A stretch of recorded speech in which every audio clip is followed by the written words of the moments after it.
T minus 30 seconds.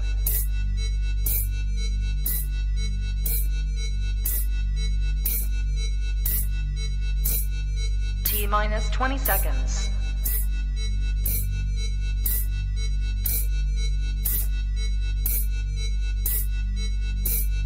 Ten, 9, 8, 7, 6, 5, 4, 3, 2, 1, 0.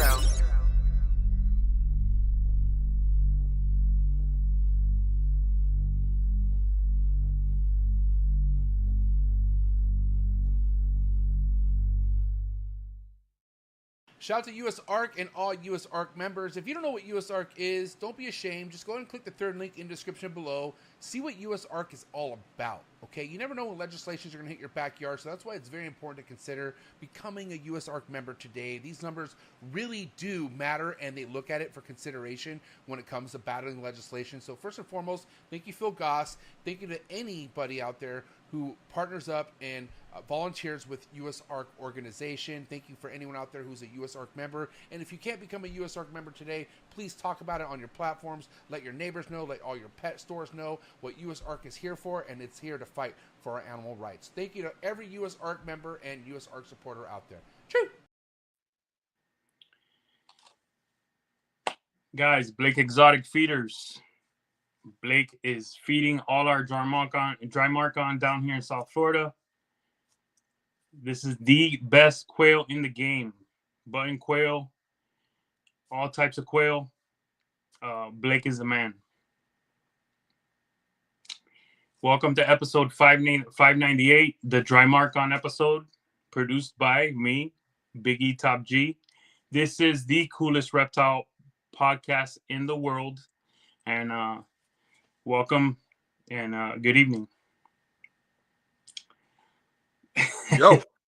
Yo. Let's do this. Emilio, Big E Top G in the building. Yes. What it do? Hey, man, simple question for you. Did you ever see us doing this? Nah, I mean, so I kind of, there's times when I've got to kind of go back and kind of like review, like look at, right, my entire kind of reptile journey, because it's been short. Like a lot of times people don't realize it when I talk to them if they don't know me. It's only been like 3.5 years, right?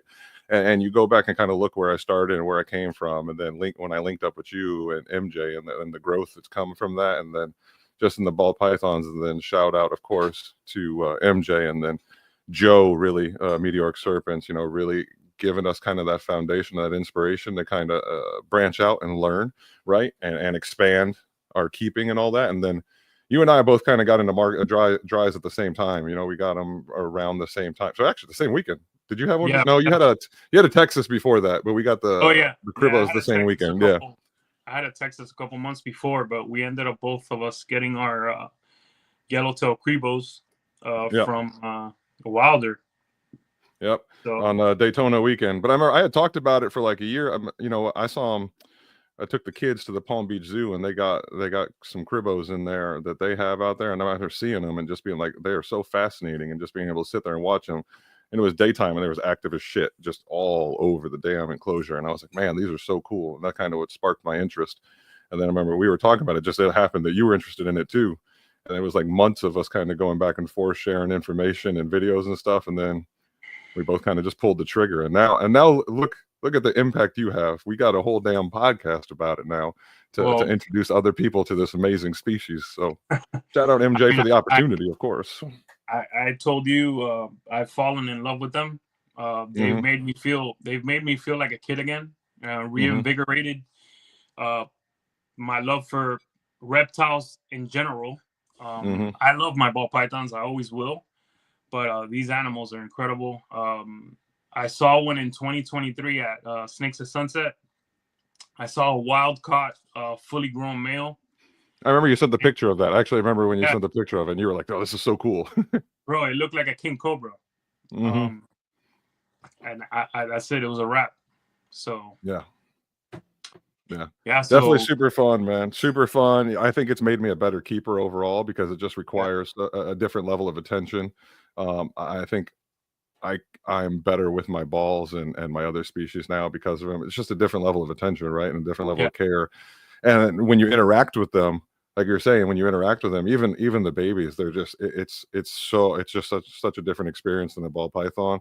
The way they're looking at you and analyzing you, and they're interacting with you, and you could be you got them in your hand 15-20 minutes, you move too quick, boy, that thing fires up, puffs out, curls up real quick. So it's just such a different experience. And they are completely present at all times. It's an animal you can feel like you connect with. Like you can connect with it when you're interacting with it. A ball python, well, I love my ball pythons. I breed a lot of them. I'm always going to have them, right? But they're kind of just there. Most of them, right? Yeah. Some of them have a little bit more processing, but these, they're like you said, they're there. They're in the moment. They're observing you. You feel like you're creating a connection with them because they're observing you the same way that you're observing them. Yeah, it's awesome experience. Colubrids in general are living a faster, fast-paced, in-your-face life. Ball pythons, they're just chilling there, calm, just, I guess, sleeping sometimes. I've never reached into my ball python enclosure and had trouble picking them up, bro. The colubrids, if you got to be quick, you got to plan your strike. Yeah, they're not playing around. But let's go ahead. You ready to get everybody on? Yeah, let's do this. I'm ready to learn. This is something I don't know a lot about, so I'm really excited to learn from all these guys. So. Yeah, me too, man. No, let's.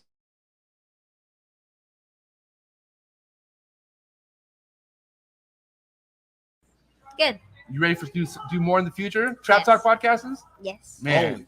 Only Trap Talk. Exclusive. Yes. Exclusive. Oh. So stop calling us. Rub the spot, get the club to pop. When I come up with the crop, I love it or not. I'm hot from the hop to the rub the spot, get the club to pop. When I come up with the rub the spot, get the club to pop. When I come up with the rub the spot, get the club to pop. When I come up with the rub the spot, get the club to pop. When I come up with everybody, we do it. Everybody, we do it.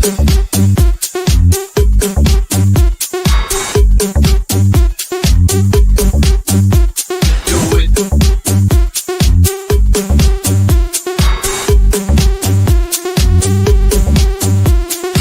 it.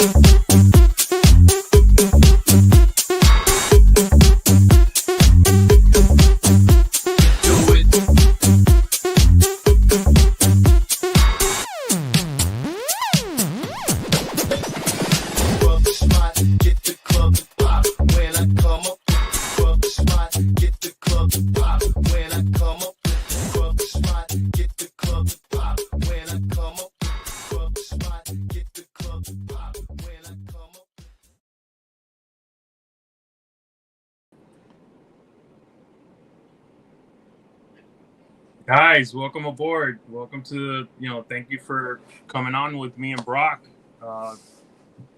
Brooke and Ron, we'll introduce you one at a time. Brooke, tell us a little bit about yourself and what you work with. So my name is Brooke. My Instagram and all of my social media is Bow Lizard. I primarily specialize in Drymarchon, Guero, Mexican indigos. And then I also work with chameleon geckos, different boas, so boa sigma. And then I also am trying to breed cyclura. So it's just a few different things, but I specialize, I guess, in what I do. Okay. Ron, I got one female from you, brother. Very happy with her. Tell us a little bit about what you work with down here in the MI. What's up, guys? Glad to be here. I'm excited to be a part of the show. My name's Ron. I'm from Miami, South Florida. I've been breeding reptiles on and off since 1999. I got back in the game in 2010 when my son was born, and been breeding since then. I have a nice group of yellowtail cribos that I've been working with for the past 5 years. I don't consider myself an expert on the species, but I've had success with them, and I'm excited to be here to talk a little bit about it with you guys. Yeah, and, Brock, you again, getting back to what we were talking about, we've had them what 7 months, a year.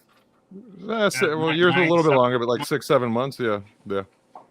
Yeah, we're Yeah. geeking over them. We've got separate chats for them and pictures, and we're sending videos and looking up and reading as much as we can. And we thought, let's bring on some friends that have had success already, and let's talk to them, and let's promote this species that we all love. You know? Yeah, they're definitely addicting. Oh, sorry. I think they're very addicting. Like once you get one, you can't just have one.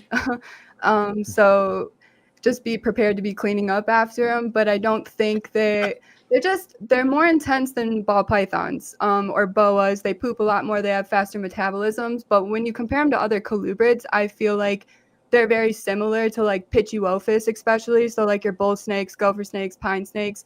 They have like the similar metabolism, I would say. So, Jason. Yes, sir. What's up, big Jason?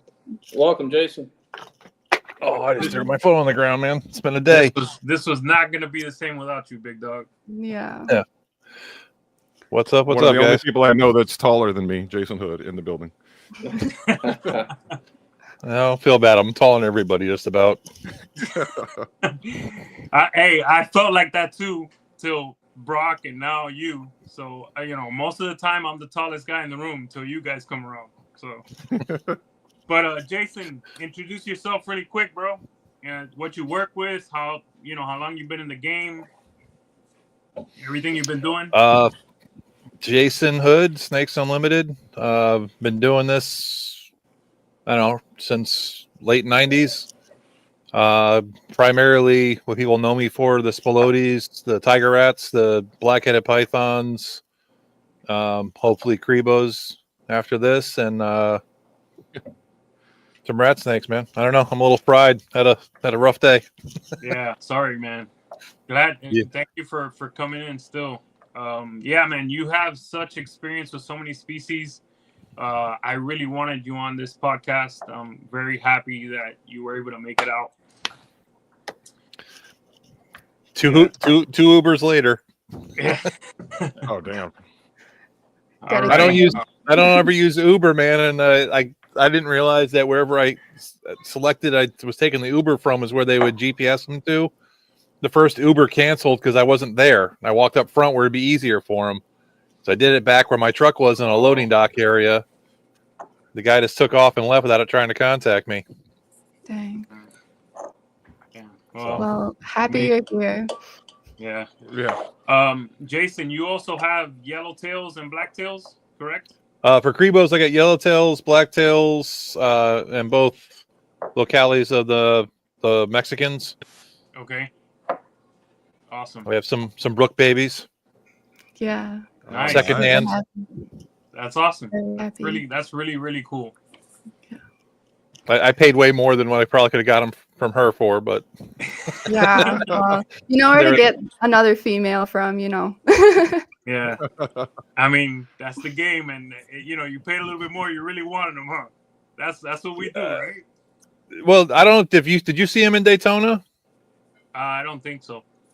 Where Billy and the crew were over in the main room where I was the previous year, a guy set up right across from us that had just a stunning Guerrero type Mexicans. And I went over there on Friday. I looked at them. I'm like, God damn, those are beautiful. Good thing I don't have any money. We're good. Then made some money on Friday, made a little more on Saturday, and I think it was middle of the day Saturday. I walk over there. I'm like, or no, it was Sunday. Somebody had bought the two babies he had left, and he just had a female there. And I walked up and made him an offer, like, "Hey, you want to go home right now? I'll pay. Here's what I'll give you for the go home right now money." And he's like, "Yeah, I'll take that. I'm out of here." we reptile people, we're all the same, huh, guys? Yeah. All right. So we're gonna get into this. The reason you got into Drymarchons, we could start with Brooke and then work our way down to Jason and Ron. Okay. Well, so I didn't get my first indigo until 2020. I've always loved Eastern indigos. I grew up in Wisconsin, so I had like a familiarity when I would go to Florida and different stuff. I would learn about them. And I just had like a fascination with how they looked. And then the fact that they ate like other snakes and venomous snakes, I thought was really cool. And then knowing they like utilize like gopher tortoise burrows and stuff, I found really fascinating. I was just like, these guys are like little survivors. Like, this is really cool. And then I didn't really get fully into reptiles until I went to college. I brought my tegu to college. So that was like 2016, I believe. And then I like slowly just like learned about different reptiles. My friend had a pet store, so I would go and like help out here and there. And I just like worked with a bunch of different species that I never thought I would. There's pythons, boas, lizards, different colubrids. And we got one in 2020, or yeah, towards the end of 2019. And then in March of 2020, I like went on vacation and I got back and he ended up having like really bad rot.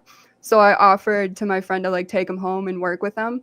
And he was pretty bad. So I had to do like a lot of soaking and peeling and prodding at him. And he used to bite me like crazy. And then it was like, he kind of like learned over time what I was doing and he wasn't as reactive. And I was like, okay, something's going on like upstairs with this guy. This is interesting.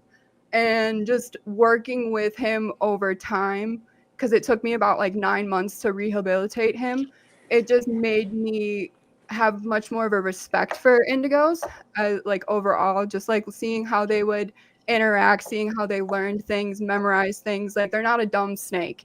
And I think being able to have that like one-on-one interaction, it just made me like fully obsessed with them. I was just like, this is the coolest colubrid ever. It's like having a cobra, but they don't have venom. So it was just really, really cool. And it sparked a passion in me that like, when you're a kid and you like first get into reptiles, like you find your like first lizard or like a knoll or whatever, and you're just like through the roof, like being able to have that feeling again when you like pick an animal up and work with an animal, like I think that's what this is about. So like it was just like all gas, no brakes for me, like after I worked with them for like 9 months. And then I think I had, let's see, by the end of 2022 I had like 5 of them, because it was just like addicting to me. Like, they were just all individual, like I call them individual little snowflakes, because they all vary, but they're all the same species or like subspecies, whatever. But they're just so different, even though they're like the same snake. And I think like with normal phase of a lot of stuff, you don't always get that variation. And I think that's just like what attracted to me about them, is like they're just very unique. And so, yeah, that was kind of like my full push into working with them, was just like seeing how smart these animals were. And then it kind of just was over for me as far as like indigos went. I just have to have a lot of self-control so I don't have every type of indigo. like Emilio? Yeah. No, I only have the 2. I have the yellow and the black. Oh, the yellow and the black tail. Oh, that's right. You moved on to Texas. Yeah, I moved on from the Texas. I kind of regret it now, but I moved to Texas because how much I like the yellows and you know, the blacks. But you know, a lot of what Brooke said, it sounds like us. You know. So how about you, Jason? I did kind of the scumbag way, really. I had a good opportunity to buy some cheap from somebody, and I'm like, I'm just going to flip these sons of bitches for some money, and then I couldn't. They're just too cool. I mean, oh man, hey, I love the fucking honesty, bro. Bro, honesty is what I do. But yeah, no, a friend of mine, she was planning on moving out of the country. Her husband had some. I got a great deal. I brought them to Tinley. The babies just smoked. They were gone Friday before setup. It was like my best Tinley ever. Wow. I couldn't even. I had them on the table. I take it back. Saturday, I had like 1 or 2 left, and then those went, I think, before show open on Saturday. Were those the white days? No, those were yellowtail Crebos. Oh, okay. Sorry, my bad. Yeah, the yellowtails.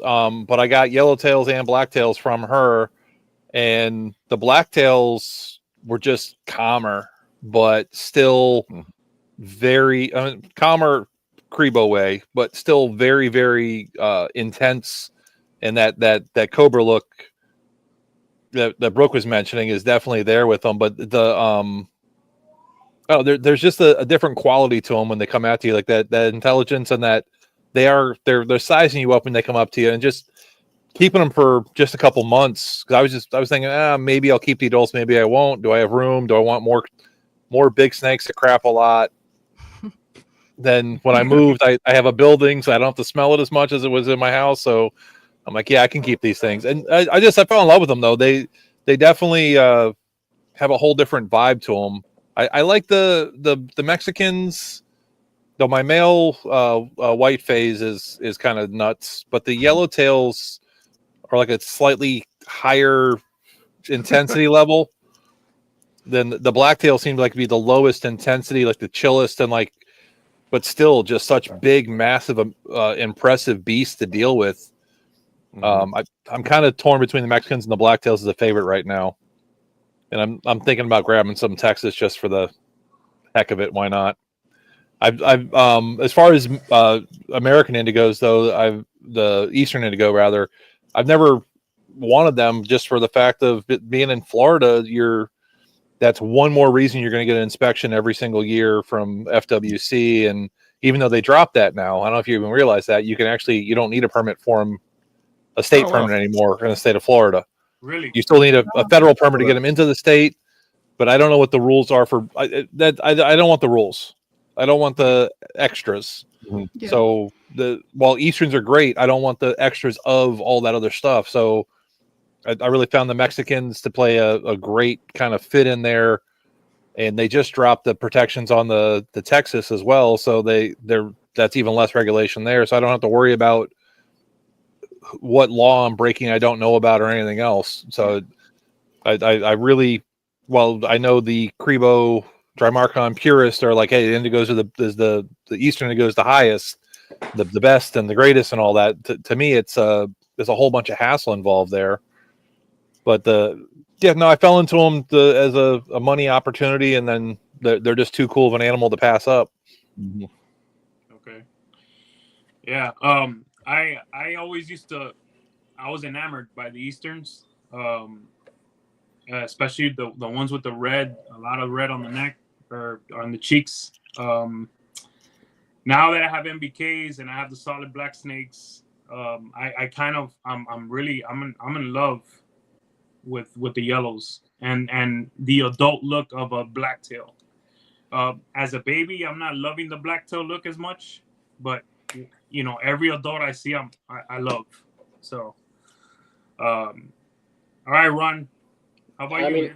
I pretty much agree with what you guys said. As far when I was a little kid, my holy grail was an Eastern indigo. That was like my dream snake, something I always wanted to have. But I'm down in Miami, so being in Florida, the hassle of keeping one, the fact that I couldn't breed it, that I couldn't sell babies, was just always a limiting factor. So several years back, I got what's my opinion, the poor man's indigo, which was black milk snakes. And keeping black milk snakes for several years and breeding them, they kind of led me to Drymarchon. I started researching the genus, learning more about the different species, and I pulled the plug and I got a pair of yellowtails, and I've been enamored with the species since then. I mean, what can't you love about large colubrids? They're intelligent, they're beautiful, they're intimidating, they keep you on your feet. They're just, in my opinion, one of the best snake species around. Yeah, I agree. Anything that you want to add to that, Brock? Why you got into them 100%? Fully what brought you to them, and then I'll say my piece, and then we'll move on to the next topic. Yeah, like I said in the beginning, like in our prologue, it was the interacting with them at the zoo, and that's like a crazy thing, right? At the Palm Beach Zoo, they had this Cribbo that's just going back and forth, but it's like staring at you and following you as you go up and down the enclosure. And that was kind of my first interaction where I was like, yo, what the hell is this? And let me start researching them. And then it was nonstop since then. And it just came down to me figuring out, making sure I had the right space and I could grow into them and getting them. And then now, I mean, the interaction with them, I said this on every ball python podcast I'm on, like this is a snake you want to do. It makes you a better keeper. Just the enjoyment of interacting with them, like everyone's saying, they're absolutely beautiful. Like Brooke was saying, you get the same snake, but they look so different just in their base form. Like one of my yellowtails is like super bright yellow and in the head and the tail, and then it's like the body's really light, and then the other one is like really dark with like really, really white, kind of that banding that goes through the body and then like fades into the yellow over a longer period. They're just so cool. They're so fun to interact with, and just sitting there holding them. Like, and then as a positive, also as a ball python breeder, and I'll bring this up now. I mean, it's nice to have something to do with your stillborn and your babies that come out that are kinked and all that, instead of just throwing them away. It does feel nice to have something to do with them, and it's a no. Nothing goes to waste in that matter, because if you're breeding any animals on a larger scale than 1 or 2 clutches a year, I mean, you're going to deal with issues every year. And knowing that I got something to feed the cribbos, I fed them a quarter of a stillborn ball python last week. That was the first time they took that much of it, and I was like, that just experience was so cool. It was so damn cool, and seeing them come out and go nuts for it. And then my female took it by the backside and turned it around and swallowed it head first. And when I first went in there, I was like, damn, is this too big for them? No, they had zero issues with it. Zero issues. No. So yeah, cool experience, man. If you're just breeding balls, I know a lot of the people that watch you and me, Emilio, they're ball python breeders. I mean, you're definitely cutting yourself short on the full experience of just reptile keeping in general. So yeah, for me, what got me, obviously, I said earlier that I saw a big wild-caught male that was going to Asia at Mike B's place at Snakes of Sunset. You know, me and Mike B are really tall guys. He held that thing out, and it was bigger than him. It looked like a cobra. I've always had a fascination with cobras. I think one of the reasons I like snakes in general is, yes, I was that little kid catching lizards in the yard and all that, but I was watching G.I. Joe, and I was fascinated with cobra, you know, with the bad guy, right? And so yeah, these animals are giving me my cobra fix, because I will never take the risk of having venomous animals. It's that simple. I also am not a big fan of giants, but I do want a snake with size. So to me, this animal or this genus, this species, this colubrid, the king of colubrids, right, is what they call it. It checks off a lot of boxes for me. So that's why I have 6 now, and I started with one. Probably in June. Yep. And the rest is history, guys. Yeah. Can I add something, guys? Yeah. I wanted to mention also, one of the things I look for before adding a new species, obviously you got to love the animal. But one of the things that I also look at is the market and the demand for that animal, especially if you're thinking about breeding it. And that's something that caught my eye with the Drymarchon genus. I mean, there are people working with the species, but the demand has, at least for me, it's been through the roof the past 3-4 years.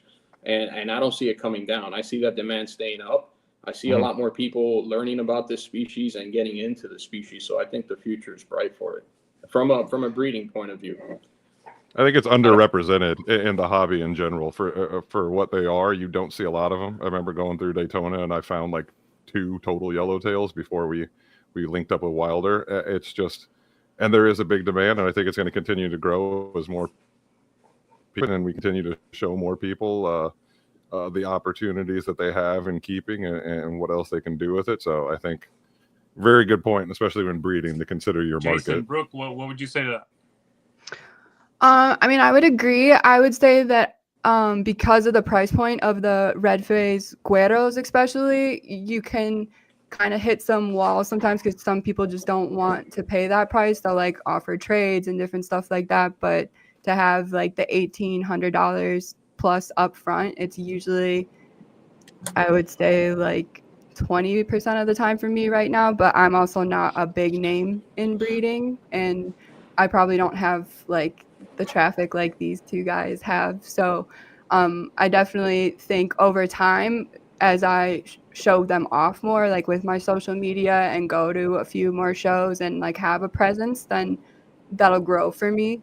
But I've only been doing this since 2020, at least with the indigos. So I agree where I can just see it going up from here.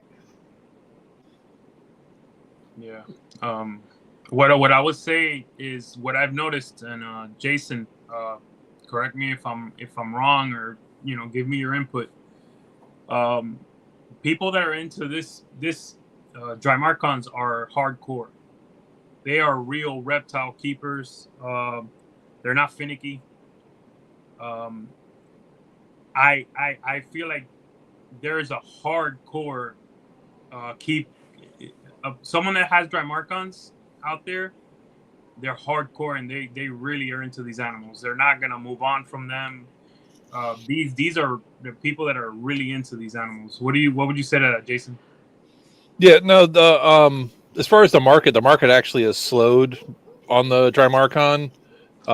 It was for a long point where one of the big name guys was buying up everybody else's animals. Wilder and Dr. Elliott has like the worst Daytona display ever, and he would sell out every single year. You couldn't even find the guy on one whiteboard, animals in old school Tupperwares. You can't even see him, and he would still sell out every year. That's when the market was just really strong. Like you would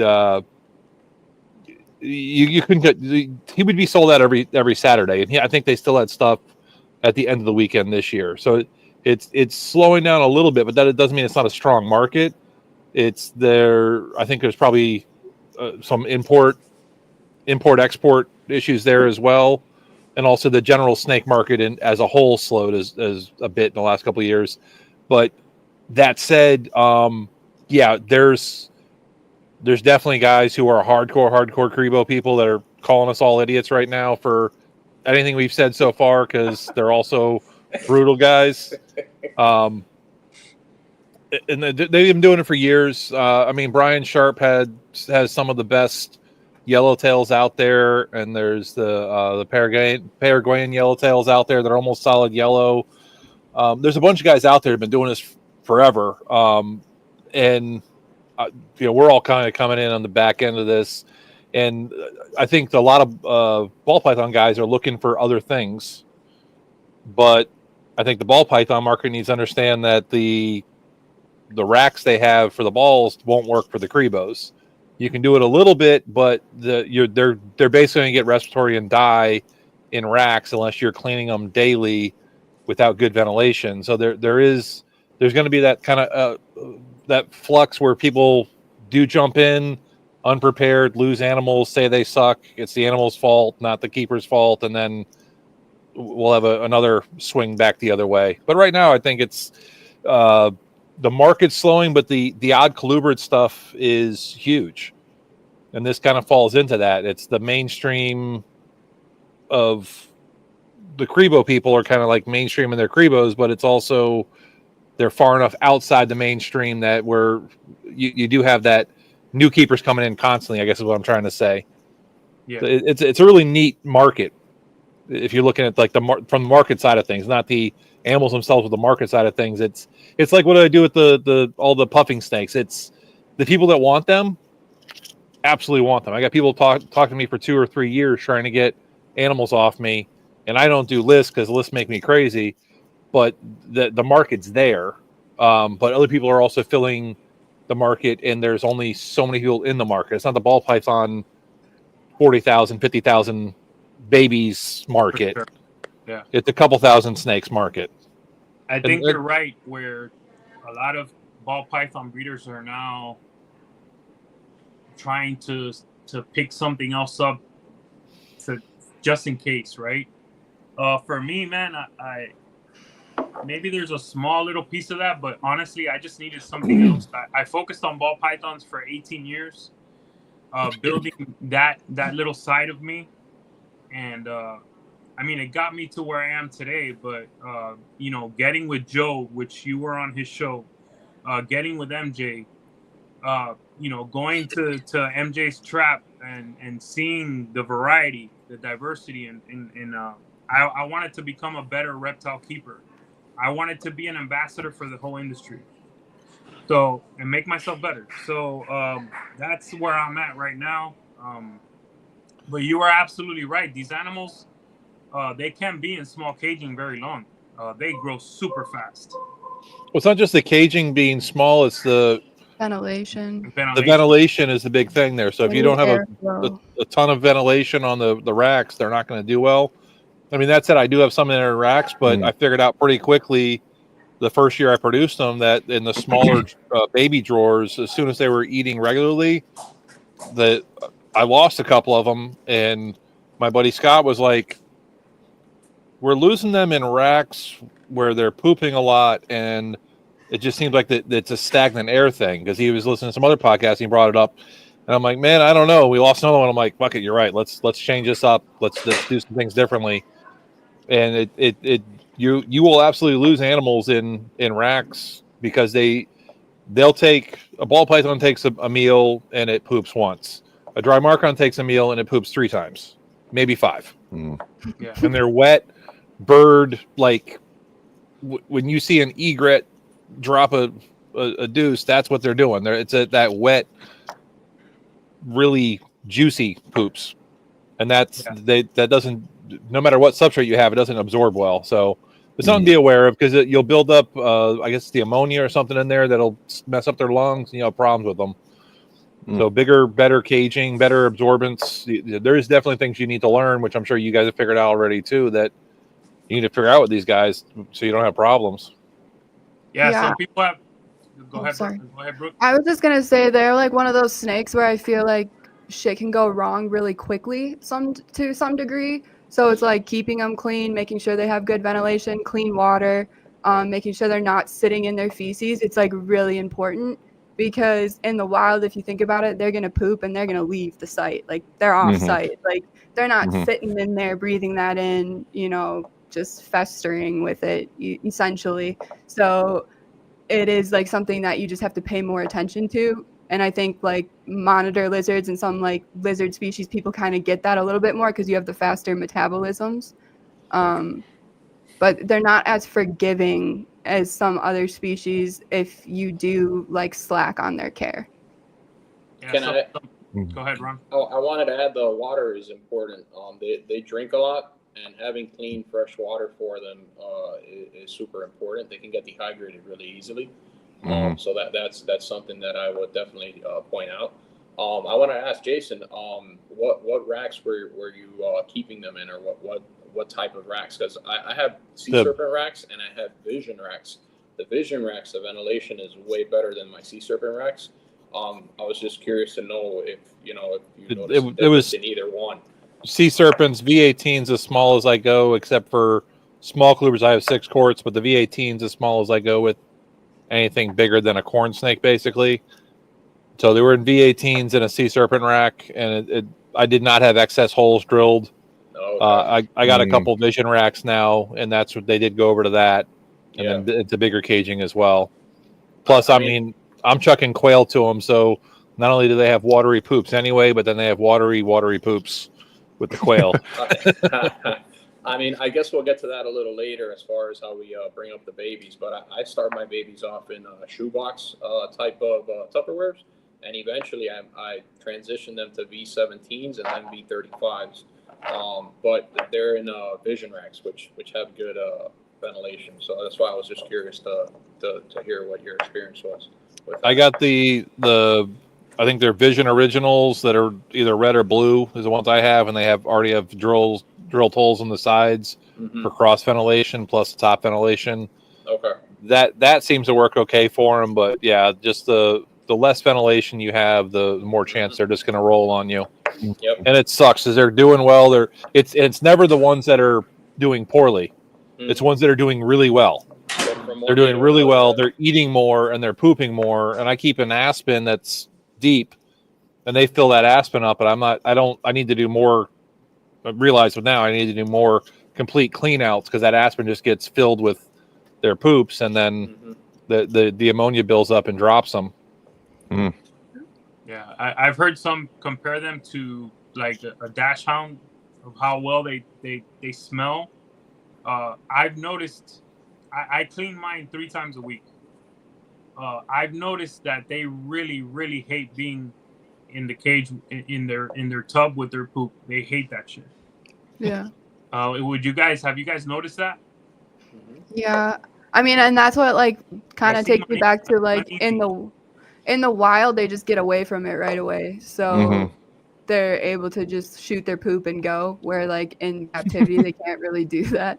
So I think that's what traps it in. I mean, cross ventilation is super important in like tubs. I think this year I moved some of my older babies into like a 6-quart rack system, but I generally have 12-quart like tubs, and then I just drill like or solder holes through it to get cross ventilation, and I just keep them in individual little tubs like stacked. It was just getting like harder when I had like 2 clutches at a time, because then I had like tubs everywhere. So I think it is like it comes down to a space thing sometimes, but like I don't think they are a snake that you should keep long term in a tub or like a rack system, especially with how visual oriented they are. Just like the Spilotes, like you just don't want to keep that animal in a tub. Like they use vertical space, they are interactive, they're out, they're diurnal, so it's too cool of an animal to not have out, in my opinion. But I have seen them, like I've seen Eastern indigos bred in those big freedom breeder racks, like the one you sent in the group chat, Emmy, and that I thought worked well for what they were doing. Because it is hard to provide like 6x2x2s for every individual snake, and with the Crebos you have to go bigger if you're going to be doing like the size that people are saying for like minimum size enclosures and all that. It is a commitment as far as like space goes. Yeah, for sure. I mean, that's why I'm limited probably to 6. Right. I don't think I'm going any further than that myself. But I appreciate that. I'm gonna drill some holes tomorrow, just in case. Start building. Just start building some outdoor enclosures, man. Yeah. Don't go Ron St. Pierre style. Nah, I'm good. Not for that. But yeah. How about temperature, guys? I've heard a lot that they are very sensitive to high temps. Yeah, I agree. They don't like the heat. I keep mine at room temperature, 76, 78 degrees. When I move them to the babies to the rack systems before I get them into their adult enclosures, I keep the warm spot in the 84 to 85, but I wouldn't recommend going any higher than that, to be honest with you. They do well for me at room temperature. I'm curious to hear from Brooke and Jason what their experience is, but I'm pretty much the exact same. I never go over 85. I've seen if indigos go over that, they'll actually rub their faces raw, just because they're trying to escape the heat. So I would just never go higher than 85 if you don't have to. And then like for like cooling, I never go lower than 60. And I gradually bring them down to that as close as I can. But it's usually like sitting, I think it's 68 to 70 at night usually for them. But otherwise, I just don't think they handle heat well. I mean, I've never seen an indigo get cranked up on heat, because like I had one with an upper respiratory infection, so I bumped up the heat for a little bit and she went absolutely insane. So I think it can be more detrimental to like up the heat on a species like that than just to leave it at room temp. I don't have auxiliary heat on mine, and my building goes up to 78 to 80 with where I let the AC bring it down to. And so I just have ambient 78 to 80. But I'm also noticing the mic. Ron, you have a little bit of mic envy here? I was just saying what Brooke and Brock have here. I can't tell what Amelia has here. I don't have. I had a mic for a little bit, and I have to get another one. I stole Steven's, so this isn't mine. I was looking at yours, and I'm like, wow, that's really nice. And I look at Brock. Brock's got the one coming from above. Yeah, that's the I'm trying official. The Friday to be like night a rapper, going on you here. makes me live out my music dreams. Yeah, so far, guys, I keep mine. I've kept mine at an ambient 81, and I haven't had any issues. Long term, I'm gonna, have another snake room, and I'm gonna. That's where the dries are gonna be, with my hatchlings, and I'm hoping to keep that room at 80 all the time. 79, 80. Just for fairness, we have, indigos exist here in Florida where it definitely gets hotter than that. And the Mexican indigos I have, the black and white ones I have came from Ron St. Pierre, who had his outside in a 16-foot enclosure for a while, but it had a little bunker where they can get out of the heat. But he said the whole time he had them, they were out cruising in the sun, definitely heating up. And he said the same thing. He had tiger rats outside for a while in some of his enclosures, and they'd be out in full sun. And so would the emeralds and the green trees. So I think there's for indoors captivity, there is we're limiting their ability to do a lot, and in doing so, they can't get away from the sun into lower areas, so they're not going into the sun, so they're not getting that high temperature as well. I'm curious, and I'm probably going to do an outdoor enclosure like Mr. Ron did, just to see how they do outside for like a long term, especially now that I'll have a couple excess, not excess, but a couple blacktails I can try it with. But it's just worth mentioning that since Ron did absolutely show that a lot of species get a lot higher temperatures than what we do in captivity in his outdoor enclosures, that there is probably something there for it. I just don't know how you complement that in captivity other than a very large enclosure and maybe a basking light that comes on for a couple hours a day only, maybe 2 hours a day, something like that, to give them the opportunity if they wanted to get into some high heat. But what you guys are saying is what I've definitely observed in captivity is they don't.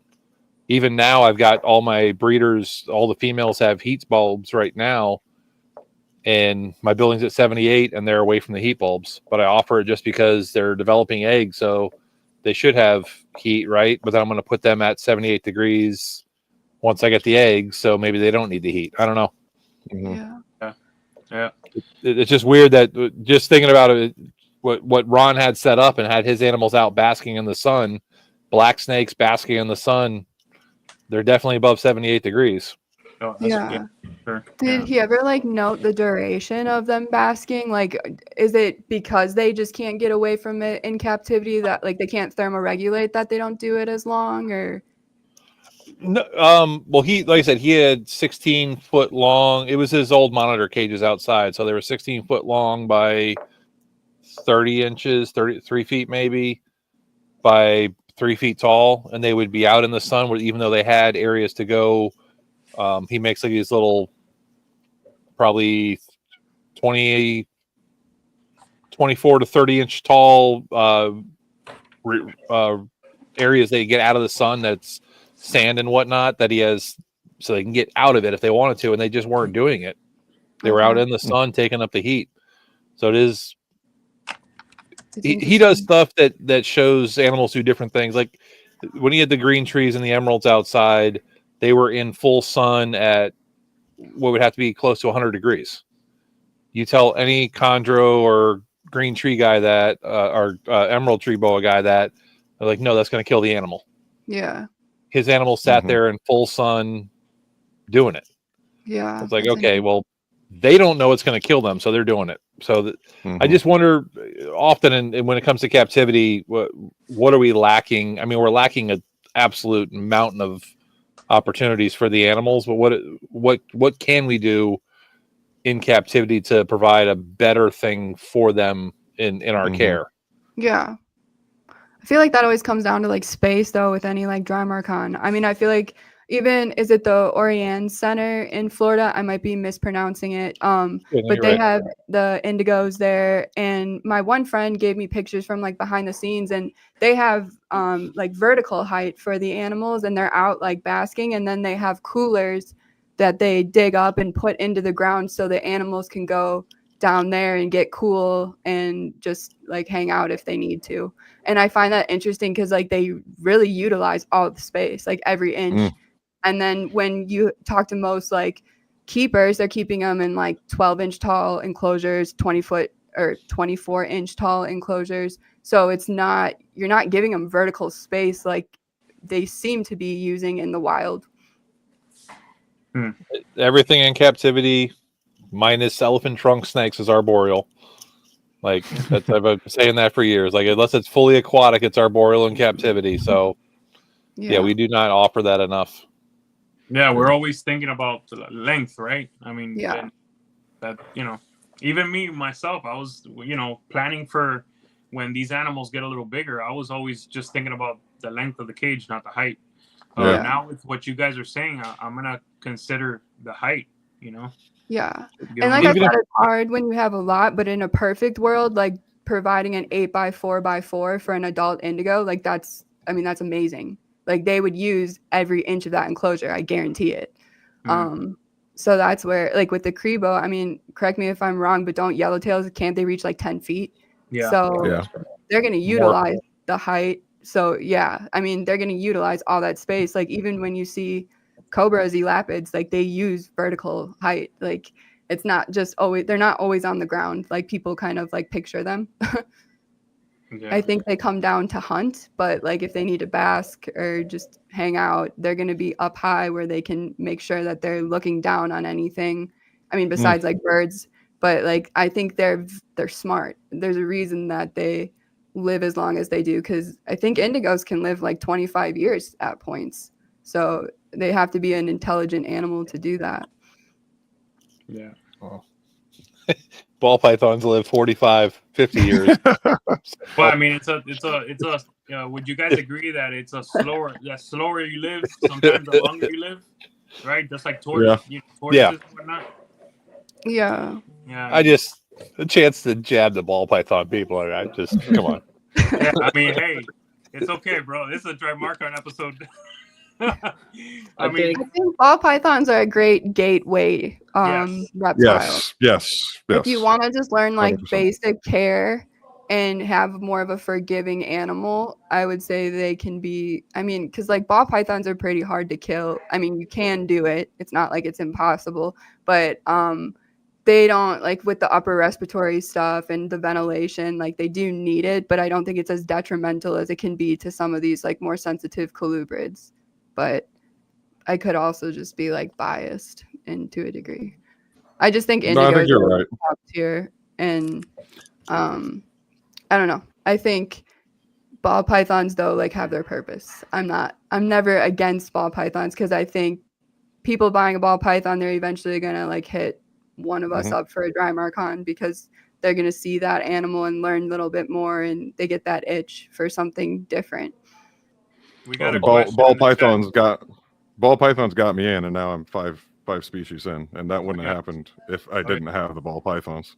So we don't have all the cute racks and all the extra stuff without the ball python market. Yeah.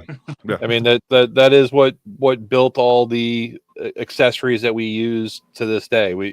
Without the I poke fun at the market, but it's it is what built everything else. I'm just a dick sometimes. It probably brought in. I'm just trying to help save you. All right, we got a question in the chat. Aren't they active day hunters in the wild? Yes, they're diurnal. That's the term, correct? Yes. Diurnal. Yep. Yeah, diurnal. They are hunting during the day.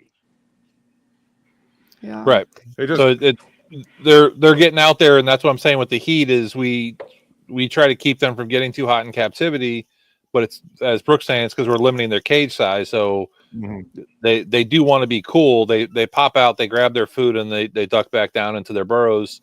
That's what I'm saying. In captivity, I think we I'm curious to try some different things. Use light timers to try to give them a basking spot in a larger enclosure. Just to offer them something that's a little bit different than what I'm doing currently. Because basically we're all taking the safe route that's here, and there's so much more we could be doing with them, but we know we can succeed right here, which is fine. And I don't want to not succeed, because that would be harming the animals, but I also, can we do better for them by doing something different? And I like to throw it out there on podcasts when I'm thinking of different ideas like that, to see if someone else can grab it and run with it.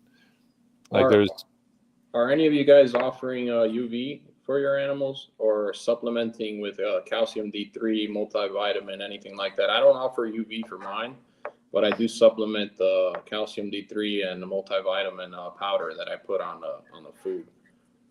Just curious to know what you guys are. I used to use UV. I took a break when I moved, but I always do supplement with the vitamin supplement and then the calcium supplement. But I do that, it's like every 6 weeks. I'll put it on some of their prey items, and that's pretty much it as far as I do for supplementation. I need to start doing that. I don't do any supplementation currently. Yeah, I know that like everyone does their own thing. I also heard I think it's kelp is good to supplement every 6 weeks for snakes. I think it helps with like kidney production. Steven, I know, talked about it with Terry on one of his episodes. But I found that interesting. And then salt as well, being supplemental for kidney function as well. And again, that's every 6 weeks. You would just be doing that on like one of their prey items. Interesting. Yeah, I once I set up that room, I want to offer a natural light cycle, and I want to have a UV in there. I want to turn it on once a day, see if they use it. You know, I want to offer doing different things. You know, I want to try different things, much like Jason is saying. I wouldn't go as far as to say I would have one outside, but you know what? I'm in Florida. I'm in Miami, South Florida. I would love to have something outside. Yeah. It's probably something that I'll look into in the future. Yeah, my female, when she was gravid a couple years ago, she actually would put her body up to the UV and sit under that for a couple hours a day. And she did that until she laid. So I found that very interesting. I have a light strip in my adult enclosures that I've noticed my female doing that as well. She tries to come out and gets close to the light strip. And I think it's just to warm up a little bit more. But that's an interesting observation that I've seen as well. Yeah, I just found it interesting because like at least my females and stuff, when they bask, they're always like head first, like facing the light. Like they try to get their like top half in it. So when I saw her like holding her back half up to the UV specifically and sitting there for hours, I just thought that was interesting behavior to at least note. I definitely want to try putting UV on them again. I was looking into like the Exoterra LED ones that they've done like 10 years of research on and stuff. But that's always just like one of those things like I want to do like gradually. Like I don't want to mess with the flow of things. I haven't tried it yet. I've just put it on I put UV on the blackheads and the tiger rats currently. I haven't tried it on them. It's interesting. I have some extra bulbs, so I bought a bunch of bulbs when I did. All right, guys, we're gonna go to a quick commercial, and then when we come back, we'll get into some behavioral things I want to ask you about. But yeah, we're gonna go to a commercial real quick. Commercial. Sorry for the interruption, folks, but a quick word from our sponsors. One of the things I love about being a part of the reptile industry is all the learning, okay? Learning can be fun, and I can prove that to you. Thank you so much to today's sponsor, it's Gary Scavino over at GS Reptiles. I highly recommend you head over to his YouTube channel, follow all this man's content when it comes to learning about rare species of snakes you could be keeping in the hobby, and also just finding out how easy a lot of these rare species of snakes are to keep. in general. So thank you so much, Gary Scavino of GS Reptiles. Again, head over to his YouTube channel. Also head over to his Instagram to be on top of all of his current work and be ready for a big year over at GS Reptiles. Thank you so much, Gary, for your ongoing support. I really appreciate it. Cheers. One of the biggest growths we have in the reptile industry today are the rare species of reptiles that aren't worked with. That's right. That's why I went ahead and partnered up again with Brian Susan over at SUNDOWN Reptiles. Brian works with species such as kahua geckos, gargoyle geckos, all species of tree monitors. He works with abronia and many other cool species geckos that you can check out all on his website. Head over to sundownreptiles.com, see what he has available. Brian's one of the best doing it in the reptile industry today. He's been on the show multiple times, so make sure you check out all of Brian Susan's episodes on Trap Talk Reptile Network. But more importantly, for the highest quality of captive bred reptiles, make sure you head over to sundownreptiles.com and make sure you give him a follow on Instagram. Thank you again, Brian Susan over at Sundown Reptiles. Sorry for the interruption, folks, but a quick word from our sponsors. Green tree pythons, emerald tree boas, and plenty other arboreal snakes have been quite the popularity here at the Trap Talk Reptile Network, which brings me to today's sponsor, the Reptile Perch. Head over to the reptileperch.com and Reptile Perch on Instagram. See what type of design PVC perch is best for your arboreal reptile. But first and foremost, I would also check out David Brom's Green Tree Python availability on the website. And you can also check out his Instagram just to stay current on any projects or any productions that he posts. Thank you so much, David Broms, for your ongoing support. Looking forward to seeing what you have to show in the 2025 season. Shout out to today's sponsor, and that is the COCO Dude. #1 chipper substrate in the game. Everything you see behind me, all my emerald tree boas, my green tree pythons are all over that beautiful COCO chip over at cocodude.com. Go to cocodude.com, place your order. I prefer the COCO to go. It's already broken down, less dust, the chunks are perfect. But yes, I like the COCO to go. No matter what your total is in your cart, if you put in TRAPFAM25 in the promo code, you are now going to get 25% off your entire order. Thank you so much, the COCO Dude, for doing that for all my trappers. Again, #1 substrate in the game, less duck sheds, less dust. It's the best place to be, and that's the COCO Dude. Again, cocodude.com, put in promo code TRAPFAM25 and get yourself 25% off the entire order. Thank you so much, COCO Dude. Cheers. All right, guys. Earlier, we all spoke and we all agreed that this is not a beginner species. This is more of an intermediate species for those out there that it might think about getting into them. But common, I think, and I'm going to ask all of you what you think about this. They are not crazy out the gate. They are not super aggressive out the gate. They are very shy. In the beginning, at least in my experience, the ones I had were very shy. They were afraid. They were very, they wanted to be fed with their enclosures or their tubs closed. Unlike some other colubrids that at the gate, they're a lot more aggressive. What would you attribute that to? And is that your experience? 100%, I agree. I think the babies are very shy. They're very secretive, and they like to feel like they're in a safe space. I think that's very important to get them eating, to get them going as hatchlings. If they feel like they're in a wide open area with, like, for example, like a 10-gallon tank that has glass everywhere and it's completely exposed, that animal is going to stay in its hide most of the time. It's, in my experience, it's not going to feed very well out the gate.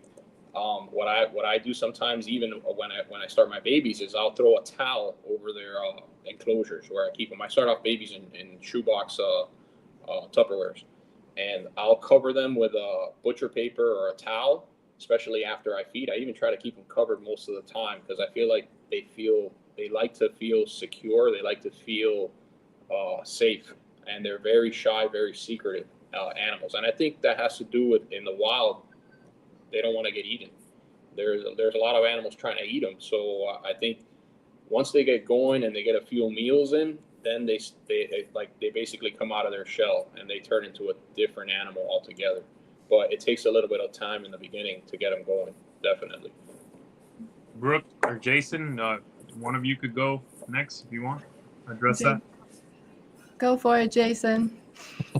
Yeah, I mean, I guess they're hatching kind of first in the season for me, so yeah, I guess they are shyer. I throw them all in racks and throw some button quail at them, live button quail, and they take off, and then they're coming after me when I open the drawers. So, but I guess that, yeah, the first month they are definitely a shyer animal. Yeah, I would agree too. Like if my babies don't eat pinkies right off the bat, I do silver sides, and I will just like cut up some silver sides and leave it in there for the babies that are just like not wanting to eat, and they'll always take the food and eat it and then be ready in the next couple of days for some more. But I think I totally agree with how when they first come out of the egg, they're very shy. And then once they get some size to them, it's like they're a completely different animal. It's like the switch flips and they're like, oh, like this is how it is. And then they get that, like, I'm the big dog, like mentality. And then they're just, once they turn on to food, that's just it. They get the indigo, Crebo, like attitude to them. Yeah. How about you, Brock? Yours, you always tell me yours are a lot more food aggressive than mine. Yeah, I think the first month, yeah, like I was drop feeding them the first month, and then, like everyone said, it kind of just switched, and they now, I mean, I got to be careful when I open the tub because they're gonna rock it out, especially my female, and they eat off of tongs every time. They don't give a shit. I stick it in their face. A lot of the times now we've gotten to the point now, and they've put on a ton of size now. When you like, if they're in their hide, when I open their tub, they'll stick their head out and look at me and try to just figure out what's going on, even if I don't have food. And it's interesting to see them analyzing you like that every time you do it. Like before, you'd watch them, and I'd never see them in their tub. Now all day long, you see them cruising, kind of because they're in clear tubs, so I can see them coming around the tub and looking around. I feed them every other day at this point, so they're sitting there with their face like they know when they want to eat, and they're just kind of waiting for me. Food. So yeah, and that's, I can't open the tub. Like I remember when I first got them, I would just open the tub, I'd pull the hide, I'd reach in and grab them. I can't do that now. I open the tub, kind of look, make sure they're not about to shoot out at me, and then I got to kind of plan my attack to grab them. Because I had one when I was cleaning the tubs, I pulled them, and I went to grab them. And this was like right as I learned I need to start treating this different, and shot out the tub and then went into my freaking Freedom Breeder rack, and I found it 4 levels down, curled up in the back, and I was like, okay, never again. I need to now be a little bit more respectful of them at this point. So yeah, but you're talking about them shooting past you. They're not biting you. No, so right? I have my female. My male does not bite me. My female can be a little bit nippy. She didn't at first. She did a little bit when I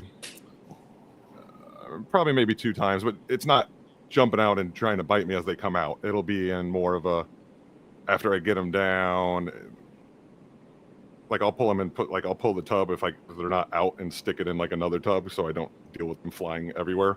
So when they come shooting out, and then she'll come around the tub, and then when I go to reach in, she's gone at me twice doing that. But besides that, no, they're not biting me when I'm opening the tub. They're just trying to take off. Yeah. Yeah. In general, they're just not really a bitey species. I mean, I deal with a lot of stuff that will. I have some holes in my hands from feeding Sunday still, but not from the Drymarchon. Not that they won't go after you when you have food, but just the way you were presenting it. Just want to be clear, it's not for people that don't know them. They're not it's not a species you have to be wary of them biting you. It's that launch, see you later vibe. Because I had mine that launched, hit the ground and disappeared, and then was 20 feet away on the other side of my building by the time I found it. They're not launching up to take a bite out of you. They're let's take off and explore now. Yeah, I will. Oh, sorry. Are you feeding live, Brock, or are you feeding frozen thawed? I feed frozen thawed, I feed. I mean, quail, ASF, mice, fish, snake. I feed a large. And you're feeding off tongs all the time? Every time. because I don't really feed off tongs. I just put my meals. I keep my babies on paper towels, and I'll just place it right in the entrance of the hide, and they just usually eat it. So over time, I mean, they don't get, I try not to get them used to, striking at food off tongs to kind of prevent that from happening. That's a good point. Yeah. Yeah. With my adults, I just put the food on a paper plate that I use to feed my skinks. It's just a regular paper plate you get in Publix, and I just put that in the enclosure. So they when they find it, they eat it. And I don't try to present it to them. I don't want them to associate me with food. That's a good point. Yeah. It's to prevent one of the adults from mistaking my hand while I'm changing the water bowl with food. That wouldn't be good. I will say that they do change a lot more, at least in my experience of keeping my adults in enclosures and then a couple of my holdbacks. When they have a glass or more vision than the clear tubs, they get used to you doing a lot more of the routine stuff because you're not on top of them really. So if my females are annoyed that I'm in there, they'll go to strike at me. I just touch them in the butt, and then they move and go right into their nest box. And then I can just take the nest box out and do my cleaning, put them right back in. They are smart enough where they do learn over time. Because I've done dumb things before. I've hand fed my babies and stuff. So some of my holdbacks will just shoot out, and that's because I've taught them that. But again, if I go in there and keep that routine and just tap them, let them know I'm there. I've never had an indigo just bite at me to bite at me. They'll be in that positioning, and as soon as you switch their brain out of that and they start moving, as soon as you have your hand on the indigo, I don't think you're gonna get bit. At least in my experience, it's when you hesitate and give them that second to be oh, I can take you. That's when they just do. That's just how they act, because they are territorial in that sense. But I think, like I said, when they have more glass or vision to you walking by and being around them, they get less reactive as the ones that I keep in tubs. Because the ones that I'm selling that I don't I'm not keeping, I keep in a rack, and she has a complete different behavior than the ones that I keep in cages. But that's just my personal experience with the güeros. I've noticed that with multiple species and blackheads, and I tell people with that when I sell blackheads, this is not a rack animal. If you want it to be pleasant, you put it into a cage and it's a different animal. And then I've said that about womas as well, that I've always kept womas in racks. They've always been psychotic, and I wonder if keeping them in a glass front enclosure would calm them down, just because, like you're saying, the only stimuli they get is interaction with either food or water or harassment, as opposed to you just walking through the building and doing your thing and not interacting at all with them. But they still get that visual stimuli of, oh, there's the big monster. What's going to happen next? Nothing. Okay, nothing's good. Yeah. So I think most of our animals are actually much smarter than we give them credit for, and just we don't recognize what they're doing to give us input back from them sometimes. Mm-hmm. Yeah, for me, I was nibbled once by one of the 6 animals. It was Ron's. Ron's is F1, and she was really sassy and scared of me when I got her. Puffy. I learned that with her, I gotta respect her and not show any quick movements around her to scare her. I was told by Wilder that Dr. Elliott was bit this week, but he scared the animal. You can't scare the animal. It's going to defend itself. It's they're already a little, worried about you as is. You can't scare these guys. You got to respect them. You got to move slow, pay attention to what they don't like. And I guess you got to be a better keeper. You can't. The reason Ron's nibbled me is because I was trying to get the perfect picture. And guess what? She was like, fuck you. This ain't happening. I grabbed her a certain way. I was kind of manhandling her, right? Yeah. So she let me know right there, hey, this ain't happening. I ain't a ball python, buddy. Yeah. So they also sense the camera. They don't like the camera. Yeah, I've seen Heat that. signature makes them go crazy. They're just like, because what? they're dealing with you, and they're dealing with the phone. Yeah. So it's a little extra for them, I think. Well, because it makes them feel like they have to pay attention to two things at once, and then it just will put them in that more of a flight mode than like the calm, like present energy. Like that's why I always like when I film mine, I try to keep my phone away and just get them out and interacting before like I get them close to the phone and stuff, because you want them to be in that calm state around it. And like I said, they're very smart. So like if you work with them enough, you're going to know their individual personalities. So like you go into one's enclosure and it's acting like it's not in the mood to be touched. Like, you know that day to work around that animal. You know not to grab that animal out, force it out, make it move around while you clean it. Like there's better ways to like work with them, I think. And they do have like their good days and their bad days. Like they're in better moods sometimes than other days, at least. My females especially, they have their days where they don't want me touching them at all. So I just work around them. Also, one more thing I wanted to bring up. I brought the behavioral aspect to this earlier because most of the videos you see on YouTube are all big adults where people are showing them going ape shit over food. I thought it was really important to bring up their behavior as babies and how people do have time to learn the species as the species grows. They do grow fast, but you do have time to learn and figure the animals out. That said, another thing I wanted to bring up that I think was pretty cool. When I smell different in the room, my big male wants no part of me, and he starts to musk me. When I smell like rodents. Have you guys seen that?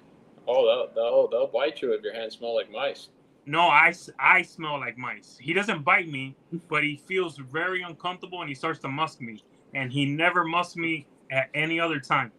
Yeah. So, yeah, it's probably because he's just like heightened in like thinking that he's going to be fed, and then when like you are touching him then and he's like thinking there should be food, he's just like, what the heck is going on? Like but their sense of smell is insane. Like if I thought chicks or quail or whatever, like every indigo is just like, what the heck's going on? Like, you need to feed me now.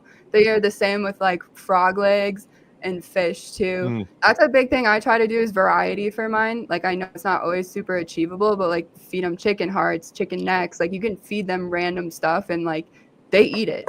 I've even fed just like quail eggs like to them and they've like taken it and eaten it, and that's been pretty cool to watch as well. But I think giving them variety than just like giving them rodents all the time. And another thing, I don't know if it's just like my opinion with Cribos, or like Drymarchon, but I think they do better with like smaller, more frequent meals. When you're feeding them like big rats and stuff all the time, or just these big meals, like that's just like not typical to like what they would eat in the wild. Like they're never really bogged down by huge meals. They just, because they have those fast metabolisms, they poop it out and then they're on to the next thing. But again, like you guys can correct me if I'm wrong, but I generally notice my animals do better when I do like smaller, more frequent meals rather than like the really big meals. But I think with rodents, yeah, for sure, because you just have a much heavier fat content, a slower digestion rate than it, because you say they don't have big meals, but they'll eat a snake the same size of them. That's a massive meal, but it's a low fat. It's not a fur-based, low-fat meal. It's not full of all that rodent fat, so it's a different kind of meal. Yeah. So for captivity, though, like you said, you can get the frog legs at Asian markets, or if you have Gordon Food Service, they have them in seasonally, where they bring in a 25-pound box of frog legs, or 15-pound. I don't know. It's a fairly large box of frog legs that you can get there for $20-$30, which isn't, especially with rodent prices, it's actually cheap at this point. But the chicks and whatnot. But you mentioned the quail eggs. I started dropping quail eggs to all of my females right now during the breeding season, just for the extra calcium, and they're all sucking them down like crazy because all my quail are still going. So I have an absolute crap ton of excess eggs right now, and I thought, this would be cute. Let's see if they'll actually take them, and there was zero hesitation. They jumped on them quick. That's Yes.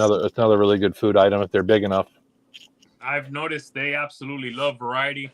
I've noticed as well when I give my bigger animals a bigger meal, they will skip the next meal sometimes. So yeah, I prefer giving the smaller meals. They love mice, man. I'll tell you that. That's the fastest thing they hit for me. That and tilapia. Yeah. Yeah, but Brock, do you have any questions before we go to the next topic? Actually, I forgot to ask this one. Let me backtrack a topic. My bad. I know one of you guys were saying like on ambient temperature, it's a temperature question, and then you were Brooke. I know you were talking about temp drops. Do we think that temp drops are important or not? Like mine, I do 82 during the day, and then I drop to 72 at night. Is this an optimal way? Should we be keeping them at ambient? What do you guys think? I mean, I don't provide heat for my animals at all. I keep my animals in my snake room, which is essentially my garage, and I have it. I have the temp of the AC there at 78. So Okay. I do get temperature swings throughout the day. When the sun is up and it's hot outside, the temperatures can climb up a little bit, and in the winter time it can cool down as well. So I kind of just leave those natural temperature variances run its course, and I've been successful with that. Yeah, you definitely need temp drops if you want to breed them for sure. Okay. I'm sure you can pull it off without doing it, but it's definitely a nice stimulant for them, and they definitely respond to it. Yeah, everything has a natural day-night cycle, even throughout the equator where you got temperature changing. Definitely you don't need to keep them stable by any stretch of imagination. Mm-hmm. But yeah, everything gets cycled in my building. The blackheads are the big money maker, and they need to get cold, so everything else gets to get blackhead temperature swings. Mm-hmm. Okay. Yeah. All right, guys. Breeding age. What do you guys recommend people out there raise their females and their males up to what size and age more or less? Well, if you question whether or not it's big enough to breed, it's not, no matter what species it is. Mm-hmm. Everybody that always asks, is this big enough to breed? No, the answer is no. Every damn time, because you know it's no, but you're asking someone else's permission to put an animal through a breeding cycle early. But that's just, I would say 4 years with them, just because they are a big animal that has big eggs, and they're big calcium. Their eggs are actually. I'm kind of excited for you guys to get to the egg stage, because their eggs are nothing like a ball python. So cool. It's a little ball of sandpaper. They're really cool eggs. Oh, wow. Yeah. Oh yeah. If you haven't dealt with an egg yet, I'll have to bring you like a hatched out egg to one of the shows just for you to feel it. It's next worldly. It's different. Yeah, my worry is the incubation. I've heard the incubation's a little dry. They're not as humid as some other like colubrid species because they're susceptible to bursting if they absorb too much humidity. At least from what I've read. But I'm sure, is that kind of similar with some other colubrid species, Jason? I think just people don't know how to incubate eggs, and they always have them too damn wet. Hognose breeders are like the worst, where they get proud that their eggs are see-through. If your eggs see-through, you're entirely too wet. But yeah, I think like blackheads, everybody says blackheads are so hard to incubate, black-headed pythons, but it's just if you have the right setup, they're just super easy. But you need the right setup, which means you need drier. Just in general, if you're going to set up incubation chambers, you don't want a bunch of air holes. You want minimal air holes, 1 or 2 air holes, maybe 4, 1 on each corner, but pinholes with very low water content in the substrate. The box itself will create the humidity, and with bigger eggs like ball pythons, like crebos, like blackheads, the eggs themselves create humidity, and you don't need this very wet substrate. So I think part of the problem is people have their substrate too wet to begin with, which causes the eggs themselves to burst because they're sucking up so much moisture. And it's just we're told 100% humidity. We don't really need to target 100% humidity for most eggs. That said, like I went to try to do tegu eggs for the first time and was too dry. So there is certain species you have to manipulate your incubation medium for, but for snakes in general, especially colubrids, they're a fairly dry species, or dry, not species, a dry, not genus, family, a dry family of eggs. They're pretty wide ranging, and they need to have drier conditions in general. I wanted to add, if I can, going back to the size or the age of the animal before breeding, this species can be prone to being egg bound if bred too young. Yes. So that's something to keep in mind. So I agree with what Jason was saying, that definitely at least 4 years old, if not older, before you breed. If not, you may run into some issues with egg bound females. Guys, would you guys say that a lot of colubrid breeders are killing their snakes by getting them egg bound, breeding them way too early, trying to just make money as quickly as possible? I think that could be across the board for all reptile species, is people breed them too early sometimes because they just see them as dollar signs instead of learning about that individual animal. And another thing to keep in mind, I was going to add to that, is you need to make sure, so males tend to grow larger than females. And I think one of the reasons for that is so the female doesn't eat the male when you pair them. So you need to be cautious of that as well. If you put a smaller male in with a large female, she may actually eat him. So that's something else. Either or, correct?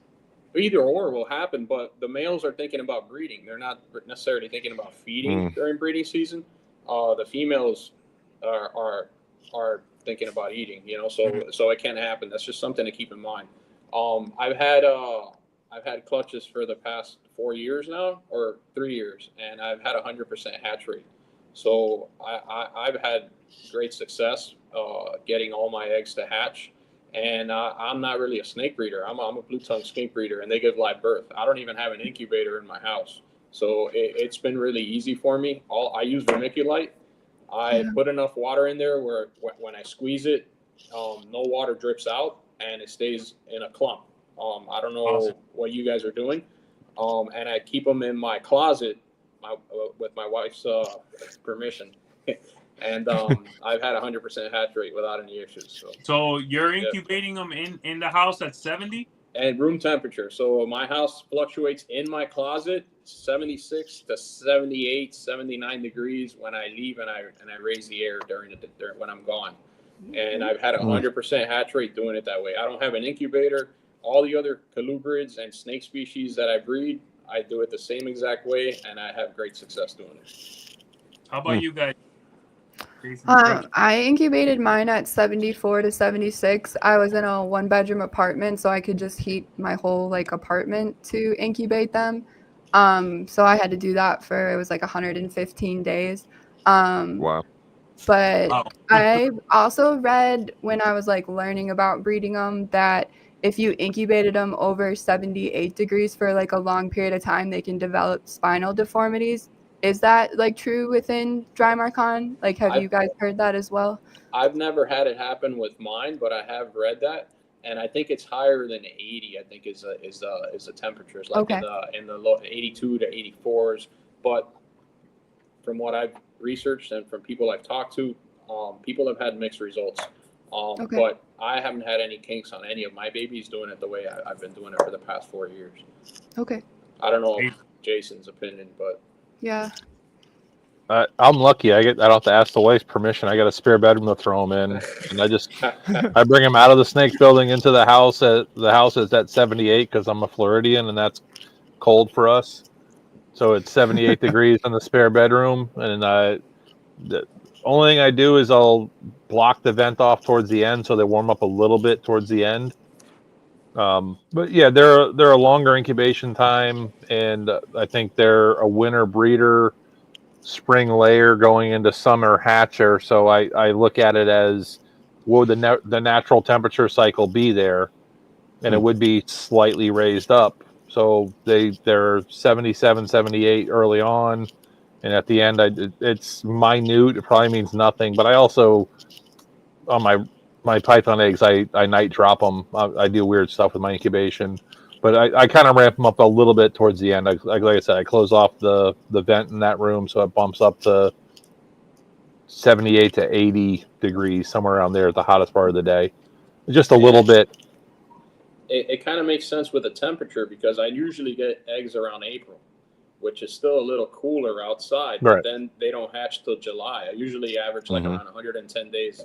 And that's the hotter, it's a lot hotter in July than it is in April. So yeah, the house tends to warm up a little more. The AC's running, a little harder. But Okay. yeah, you're probably naturally warming them up just a little bit towards the end, whether you like it or not down there.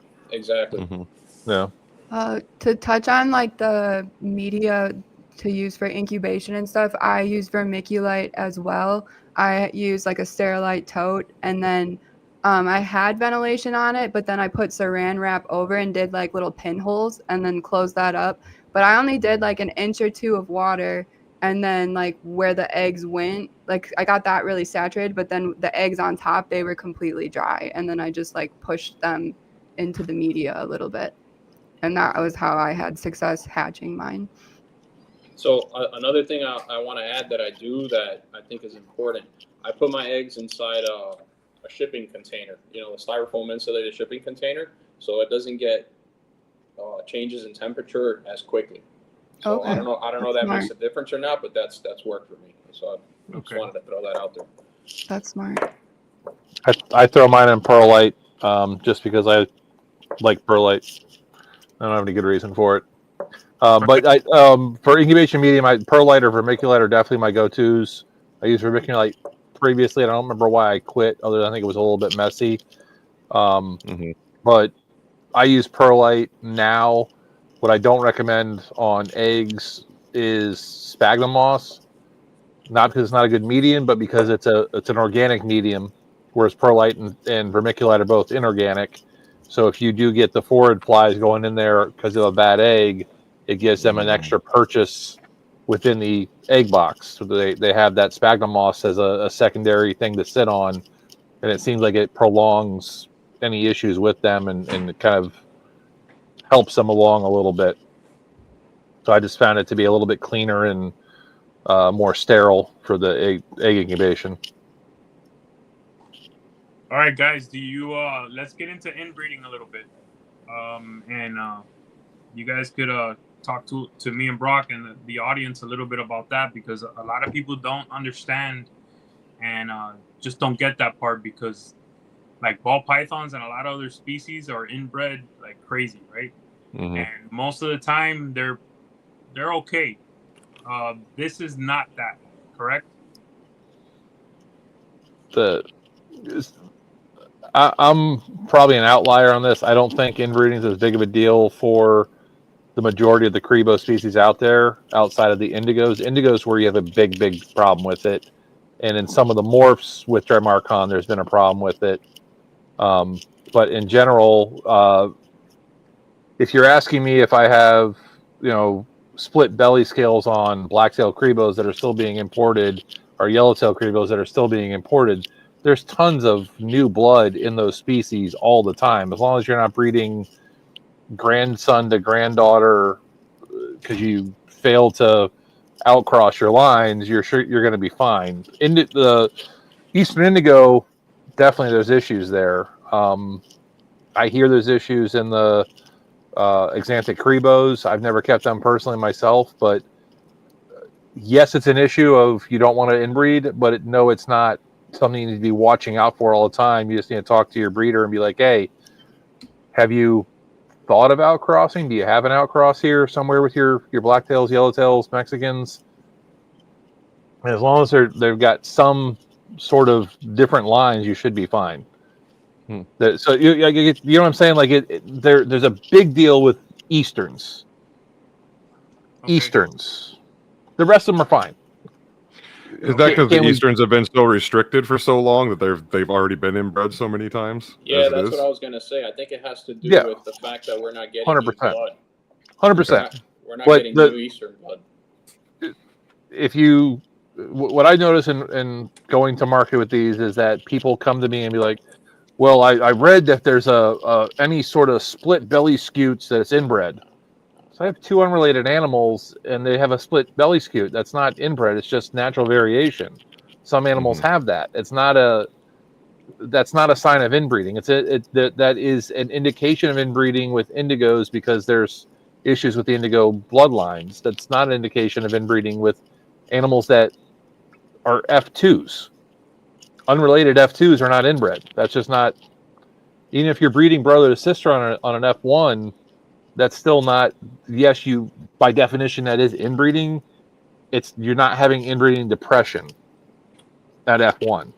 So it's two different things, and people, because they're so aware of it in the Eastern indigos, because you can't get away from that if you go on any of the Drymarchon forums, people think they need to look for it everywhere else, and I just don't believe you do. Okay, Jason. Well, go ahead, Ron. No, I was gonna say I agree with Jason, and I've also read that the split vent scales can be caused by high incubation temperatures. I don't know if you guys have heard the same. So there's that debate. Some people say it's due to inbreeding. Some people say it's the higher temperature incubation. But I mean, it is a thing with Easterns. Kinks, dwarfism, cardiomegaly. These are all things that can affect from inbreeding. So it's definitely a thing. But I agree with Jason. I think we're still getting fresh blood. With the yellowtails, the blacktails, some of these other species, that it hasn't really become an issue, but it's something that if they close it down in the future, it may actually become an issue. At least I think, in my opinion. You said cardiomegaly, an enlarged heart. The enlarged heart. Yeah. A good point, Ron, is that while I'm saying you don't have to worry about inbreeding today, we should be paying attention to what lineage you're getting your animals from in case things do get shut down. So not to say there's not an issue. There's just not. You don't have to watch for it now. But you have to be aware and kind of plan your pairings and breedings down the road a little bit. Or if you're buying pairs from somebody, can you get a pair of unrelated animals from the same person, or do you need to go someplace else? Yeah, Brooke, is there anything you want to add to this? I mean, it's kind of out of like my wheelhouse. Like, I don't agree with anyone that says, like, I've seen crazy stuff about breeding a Texas to an Eastern to like preserve lineage and all that, and that's horrible.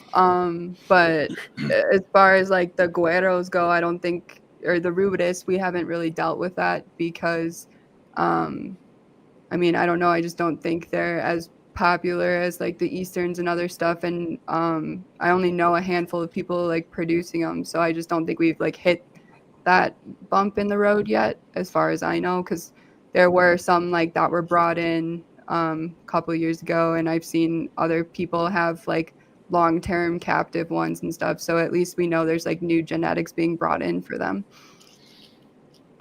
We have a comment here from Purple Church. It says Gus Renfro has found wild Texans with split scales while herping. Yeah. So, all right. So, are you guys telling me and Brock that we could keep our first females that we produce? Yeah. Yeah. All right. Yeah. Because as ball python guys, damn, you want to keep those first babies, man. You know, yeah, no, for sure. Hell yeah. Everything can have problems with inbreeding depression, for sure. And that they're not by any means immune to it, but it's just not. It's not the boogeyman that it's made out to be because of the Easterns. It's two different conversations. But then they had I guess the Xanthic blacktails got multi-generation inbred, and that did create problems quickly with them from some people's standpoint. Other people say, no, there's no problem with them at all. I don't keep them. I don't know. But I stayed away from them just because I got that info from somebody else. I'm like, I don't want to find out. I don't need it. Well, I've heard a lot about the Xanthics having issues. And even before me and you have spoke, Or Right. before I even spoke to Ron, I heard grumblings all over the place about Yeah. that. I've never dealt with it myself personally, so I don't have a firsthand experience to talk about it. It's just I'm throwing it out there that apparently that was a lineage that was not handled properly and discovered inbreeding depression fairly quickly, apparently. Mm-hmm. But I don't have firsthand knowledge of that, so I've heard both sides. So what's probably going on is somebody did a couple generations inbred, someone else did a couple out crosses and came to market a little bit slower, and there's probably two different lines out there at this point. So I'm hearing things from both sides of that, and both things can be true simultaneously. There can be inbreeding depression in xanthics, and there could be healthy xanthics. Yeah. Yeah. Where did the xanthics originate from? No idea. Who started? I don't even know who started that project. I'm just interested in learning more about it myself. Have you guys heard there's supposedly axanthic yellowtails out there as well? Oh, wow. Really? Yeah. I mean, I haven't seen any for sale ever, but I've read a couple of posts and seen a couple pictures of them. Is it like locality specific? Because don't those guys like vary through the localities with the colors and everything? With like how bright yellow they are and everything? Yeah, that's correct. Okay. That's correct. But Yeah, I don't know the specifics behind the animal. This is just years back when I was researching the species more. I came across that. I actually owned an axanthic blacktail, and I lost it very early. It was a juvenile. I paid $3,000 for it, and it was doing great. One day I went to check on it, and it was dead. So don't really know what happened, but I went through that, and it wasn't cool, but it is what it is. Yeah. For the most part, we get all of our South American species out of Guyana and Suriname, and yellowtails range a huge portion of South America outside of those two tiny little countries of export. So there's a lot out there in Central America. We only get them. I mean, at this point, just Nicaragua's exporting, and there's a much larger range there as well. So, yeah, what we see in this country versus what's out there is you see it with Amazon tree boas. Amazon tree boas are the whole the northern half of South America, and we only get them from Guyana and Suriname. These two little pinholes up at the top of the map, basically. Like you could hold the map up with a couple pins in those countries and still have the rest of the map that we're not touching. And I see it with all the Spilotes I keep, the sulfurous, same thing. Their range is amazing. So that's one thing we keep in mind with South American species is we see such a small representation of what's available out there. It's crazy. Yeah. Makes sense. Yeah, Don. When I got my first Texas, I think you know Don, Jason. I forgot. I don't remember his last name right now. He drilled into me, crossbreeding and making sure that nothing. Outcrossing. I'm sorry, outcrossing. Sorry. Outcrossing. Yeah. Yeah. Crossbreeding's that other guy who's kind of a moron. Oops. I mean, that was my first experience, and he kind of drilled that into me, and I made sure that the yellows that I have are all from different people. So, I got ahead of that a little bit. Yeah, by all means. But if you're trying to go down for a particular look, you find a couple. Did I just drop off? No, there I am.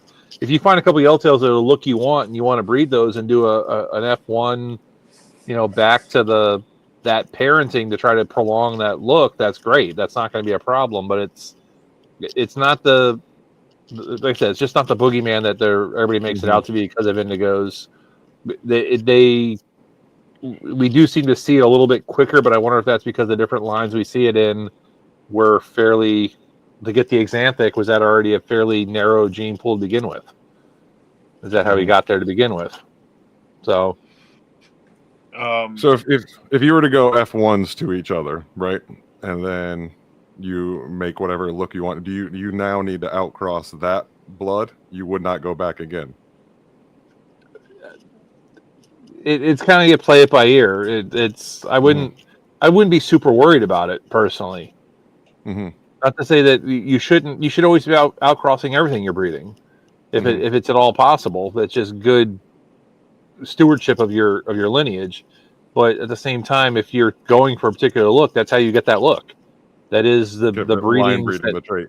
Yeah, that is what the pretend gods we are trying to be in this hobby is.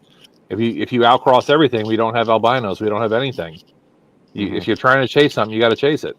Yeah. But mindfully so. And if you see any signs of inbreeding depression, this is the species you want to be very mindful of that and outcross as quickly as you can to stay away from it. But you got to chase it a little if you're trying to go for a certain look.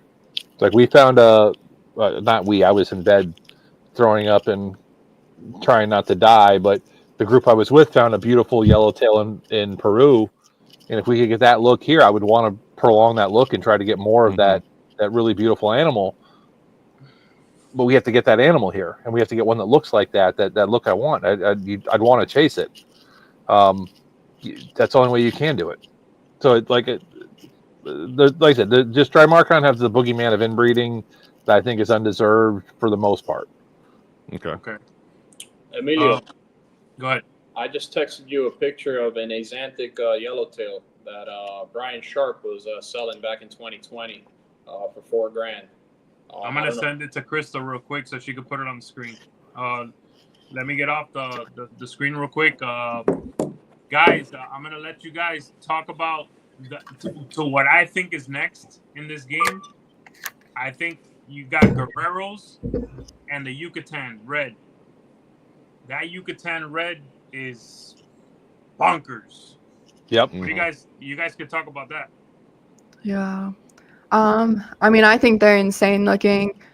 I just don't have the funds to throw into a new project right now, but I feel like that would be the one I would go for is the Yucatans. I don't know how many people are working with them, but I would assume like if the ones that they're letting go are looking as good as they're looking, I can only imagine what their holdbacks are looking like. Yeah, that's a good point.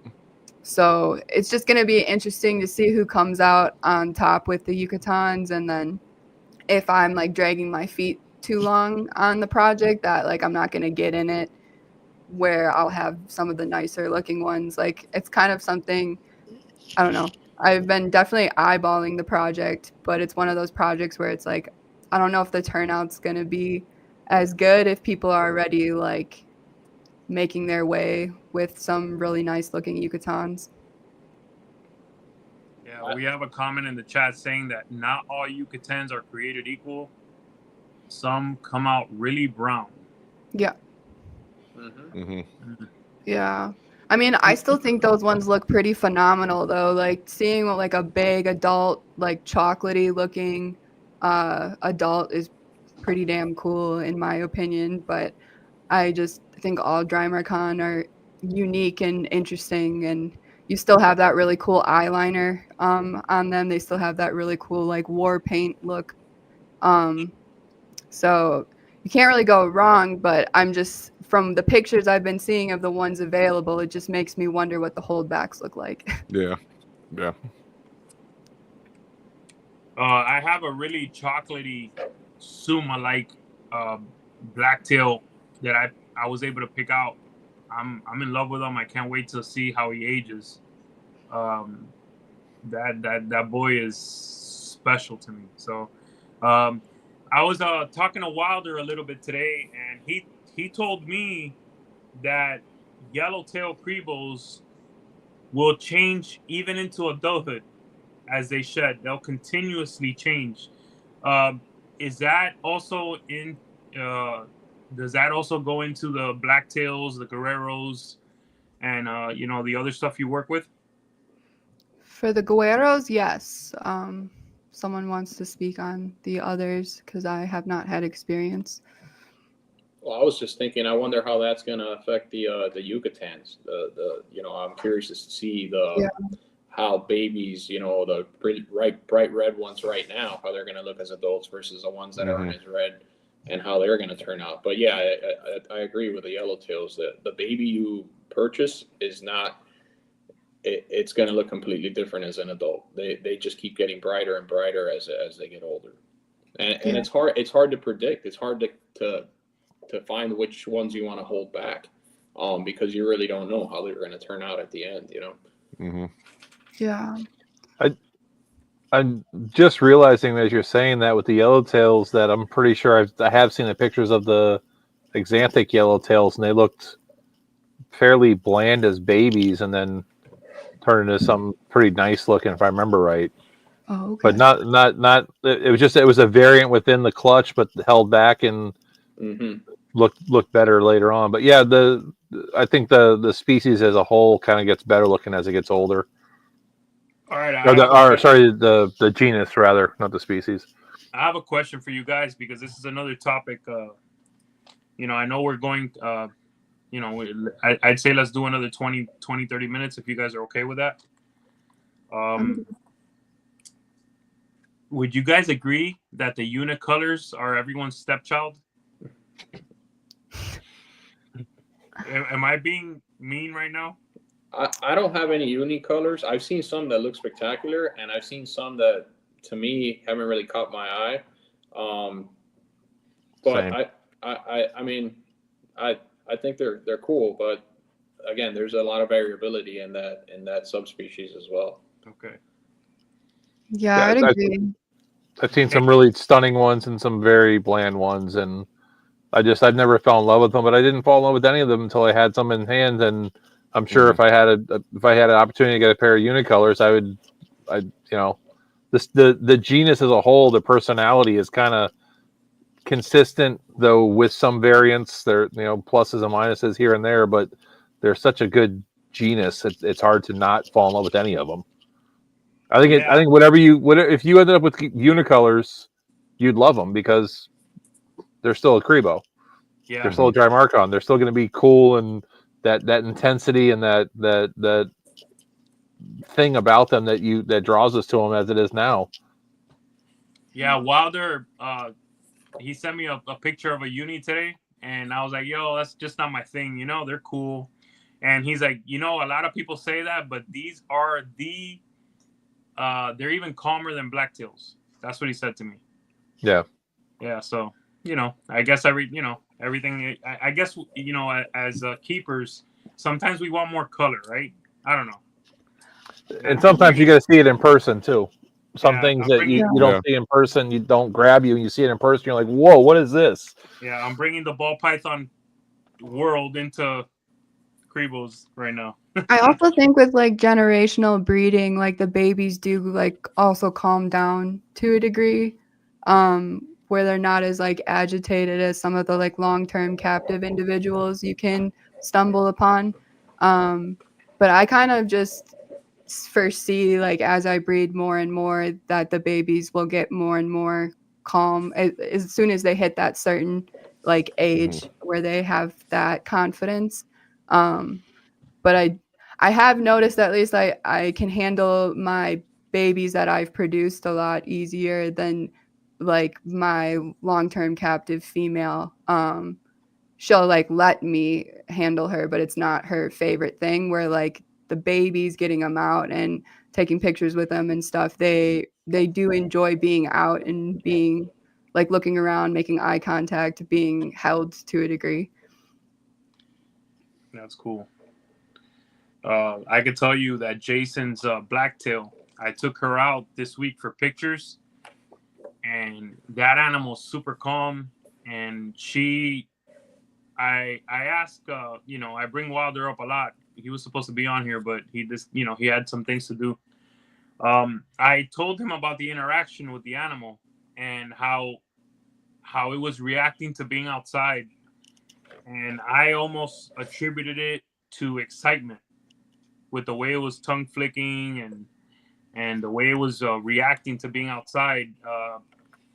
When I brought that up to him, he said it was like a curiosity. It was not excitement per se, but it was enjoying it, all the different smells and the different world. It was outside. Yeah, it was enrichment for the animal. Yeah, what would you say to that, Jason? Oh, like I said before, all snakes are way smarter than you give them credit for. And I said this on multiple podcasts in the past, but I've not been in your network, so I'll say it here. Grab a handful of, like down here in Florida, the live oaks. Grab a handful of live oak leaves and throw it into an enclosure, and you'll watch the snakes go, and they'll tongue flick every edge of every leaf that you throw into that enclosure. That's something new. It's new stimuli. Ball python on up, they're all going to be curious for it, and all new stimuli is new stimuli. It's something they're going to be interested in because it's new. We kind of almost penalize them in captivity with the sterile cages where we don't give them the opportunity to use their brains, and then we call them dumb. It's like they shut down. Like I'm not a big rack guy. I use racks. I keep racks. I have too many animals not to have racks. I think that said, racks are a detriment to certain species, particularly at any of the visually oriented species, the diurnal species that use so much of that stimuli. I think we get away with it with ball pythons because they're kind of not as active, so they don't suffer as much from it. But Crebos, I think, suffer from racks. King snakes definitely do. A different species, I definitely see a different personality in the animals. But when it comes to these animals, if you just give them the stimuli, they will respond to it. Whether it is sunlight, outdoors, outdoor temperatures, variances, walking in and out of the sun. Like you feel it on your skin as a big dumb human as you walk into the sun and have that nice sunbeam after a few days of cloudiness. Never mind what a snake that doesn't feel the sun feels when it walks into or gets carried into some sunshine. So I got 5 acres here. I try to bring stuff out when I can that's bigger, throw it out in the grass and let it crawl around a little. And some of the animals they'll beeline out of the sun to shade because they're freaked out. Other things will just kind of sit there in the sun. It probably has something to do with temperature as well, what the temperature is when I bring them outside. But you get different reactions out of the animals. So I guess that's kind of my point. And they all rapid tongue flick. So it's definitely great.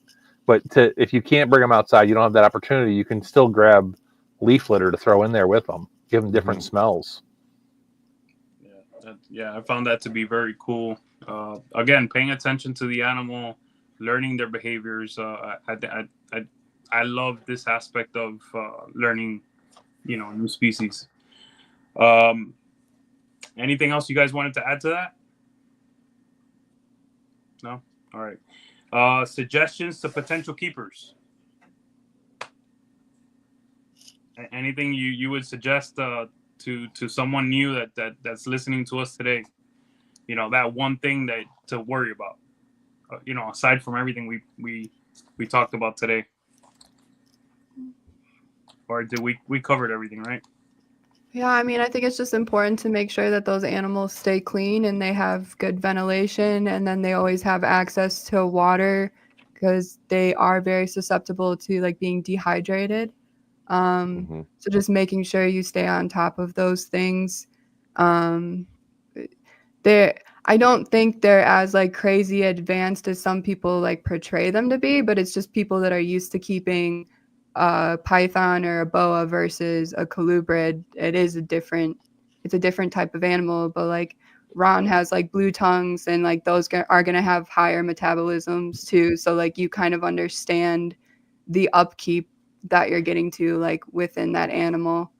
And I do think for people just keeping like a singular indigo or like a pair, that they should provide them with more space. Because I think just around the board for all animals, if they have enrichment and they have like those positive interactions of you just walking by and not messing with them, they become a lot more content with being in captivity than some other stuff. All right. Well, now we're, Brock, anything you want to add to before we go to hot seats? No, this was fantastic, and a lot of husbandry things that I'm going to take and some stuff I hadn't heard before, and it was just really, really awesome, Yeah, I to learn. can tell you, really awesome. Yeah, me too. I really appreciate each and every one of you. I learned a ton tonight. I know everyone watching has learned a ton. I have massive respect for all of you. I truly appreciate, as you know, especially the breeding info, everything, the incubation. I learned a ton tonight. So what we do here is my hot seats every night are I make you make hard decisions. Okay. So what I give you two options and one has to go. All right. That's sometimes we have to make hard decisions in keeping, right? So the way we're gonna do this is I'm gonna tabulate it at the end and see who wins. All right. So Brooke, I'm starting with you. All right. Yellowtail or blacktail? Which one stays for you? Blacktail. Damn. Okay. All right. Guerrero or Eastern? Guero. All day. I knew that. All right. Shit, I did that wrong. Whatever. All right. Texas or Mexico? Mexico. All right. Yucatan or Exantic? Ooh, I mean, Yucatan's after, learning some things. All right. All right, so I'm going to go to Brock. All right, Brock, yellowtail or blacktail? Yellowtail. All right. Guerrero or Eastern? Guero. Yucatan or Exantic? Yucatan, from what I've seen so far. All right, and Texas or Mexico? Mexican. All right. All right, Ron, same with you, bro. Yellowtail or blacktail? Yellowtail. All right, I knew that too. Guerrero or Eastern? Eastern for sure. Yucatan or Exantic? Yucatan. All right, Texas or Mexico? I go with Texas. Finally, Texas. Finally, Texas got some love, man. Sorry, bro. All right, Jason, the big dog. Yellowtail or blacktail? Why can't we do both? You know what? We will. But if you had to pick one. Blacktails. All right. Guerrero or Eastern? Guerrero. All right. Yucatan or Exantic? Yucatan. All right, and Texas or Mexico? Mexico. All right, so the winners by a mile are Guerrero, the Yucatan, and the Mexican localities. The yellowtail and blacktail are tied, and you know what? Isn't that about right? Overall, for those two. Mm-hmm. Yeah. Well, I didn't put my vote. My vote's yellowtail, so yellowtail wins. All right, guys, I've enjoyed the hell out of this episode. This was like my baby. I'm so happy that you guys trusted me to come on. I appreciate you all very much. I have an animal from Ron. I have an animal from Jason. Eventually, I will have an animal from Brooke. Brock. We're in a new world, buddy. Of course, man. Thank you for letting me be a part of it. I was just happy to learn, so thank you. Yeah. I hope Drymarchon animals, these snakes get their due. One of the reasons I wanted to do this episode is because I feel like they're under the radar, and I feel like they should be much more represented. I feel like, to me, there's people out there that rather just them stay the way they are. I feel like they're such a cool snake. More people should know about them. I don't think there's enough info about them out there. The best pictures I've seen, the best info I've seen so far is that Indigo Crebo group on Facebook. It's amazing. It has much more info than even YouTube. So I've been going in there watching real passionate people that love this colubrid species, and I said to myself, man, I really wanna do an episode about these animals. I love them. So thank you very much. And it's a wrap. Jason, thank you for, even with the day you had, coming on with us, bro. Appreciate you. Not a problem, man. Well, I got a question for Brooke and Ron. Do you guys have breeding already going on? You got eggs cooking?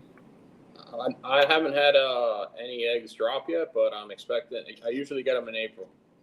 Yeah. I've had locks. What was that? I'm sorry. I've had locks, but I haven't had any clutches yet. But I pulled them out like a brumation, like warmed them up, I guess, during the end of January. So like I got everyone like warmed up because I was out of town in Cali, and then we got back from that. I started getting everyone ready just because I feed them like every 3 days roughly, and then I'm cleaning a lot more. So I just like to be on top of it. You just have 2 females, is that right?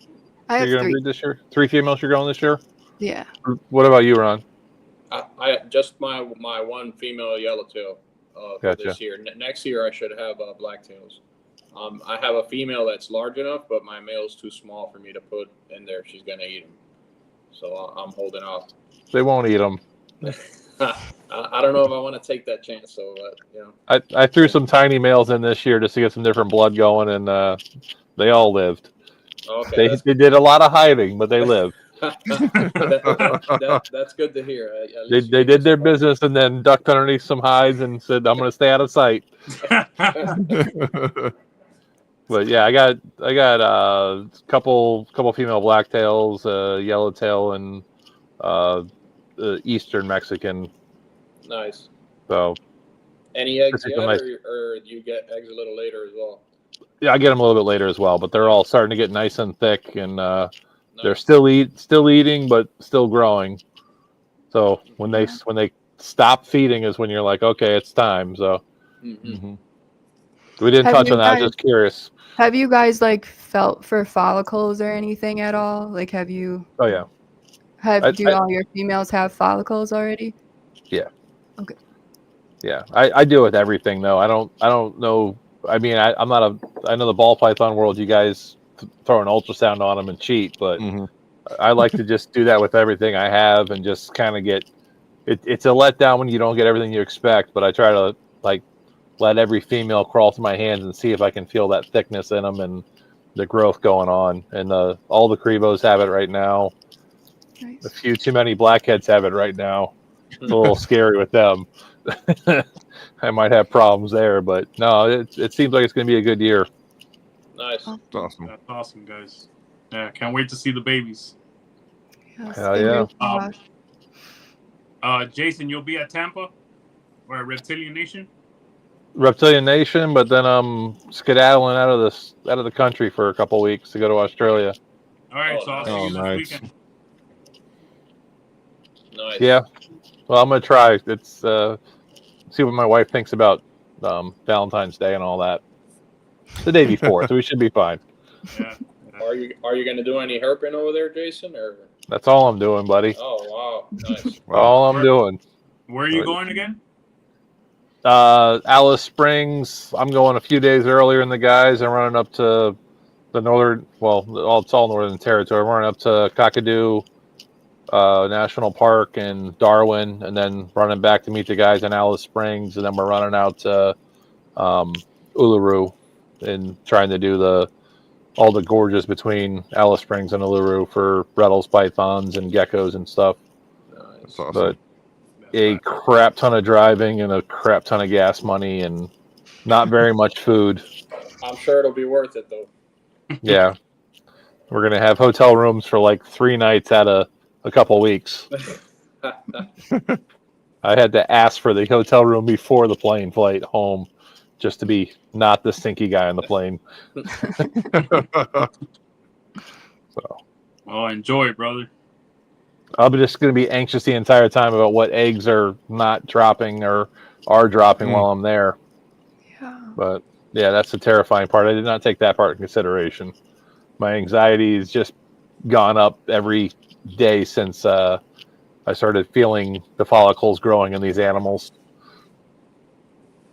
2.5 weeks during the breeding season is not what I want to have out of town time for. Oh, for sure. Oh. Yeah. Yeah. Everything's gonna be all right, though. You know how it is. We say that now. We'll say it afterwards. All the time in between, I'm going to be anxious. Yeah. Well, thanks for having us on. I know you were speaking of anxious. I know you were super anxious, Emilio. I'm sorry. So I knew you were anxious going into this. You were Yeah. excited and anxious. So. Oh yeah. When we first started this episode, I was nervous as shit. Yeah. Yeah, bro. I appreciate the effort and the you staying with it, man. Yeah. Well, appreciate you guys.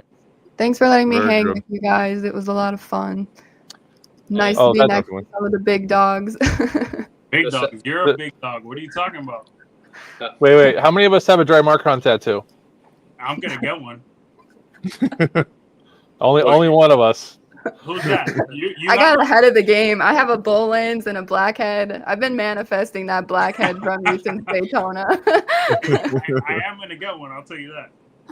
I just gotta For figure sure. it out.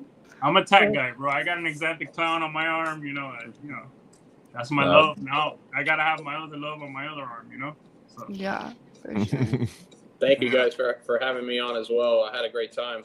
I really enjoyed spending some time and talking about amazing snake species. So Yeah, thank you for everything. Good luck with your blue tongue skink pairings, man. That's dope. Yeah, I'm looking forward. I should have. I think I paired like 14 or 15 females this year, so I should have. If everything goes well, I should have a lot of nice babies, northerns and easterns. So very cool. That's awesome. Yeah. Thank you guys. Very cool. Thank you guys.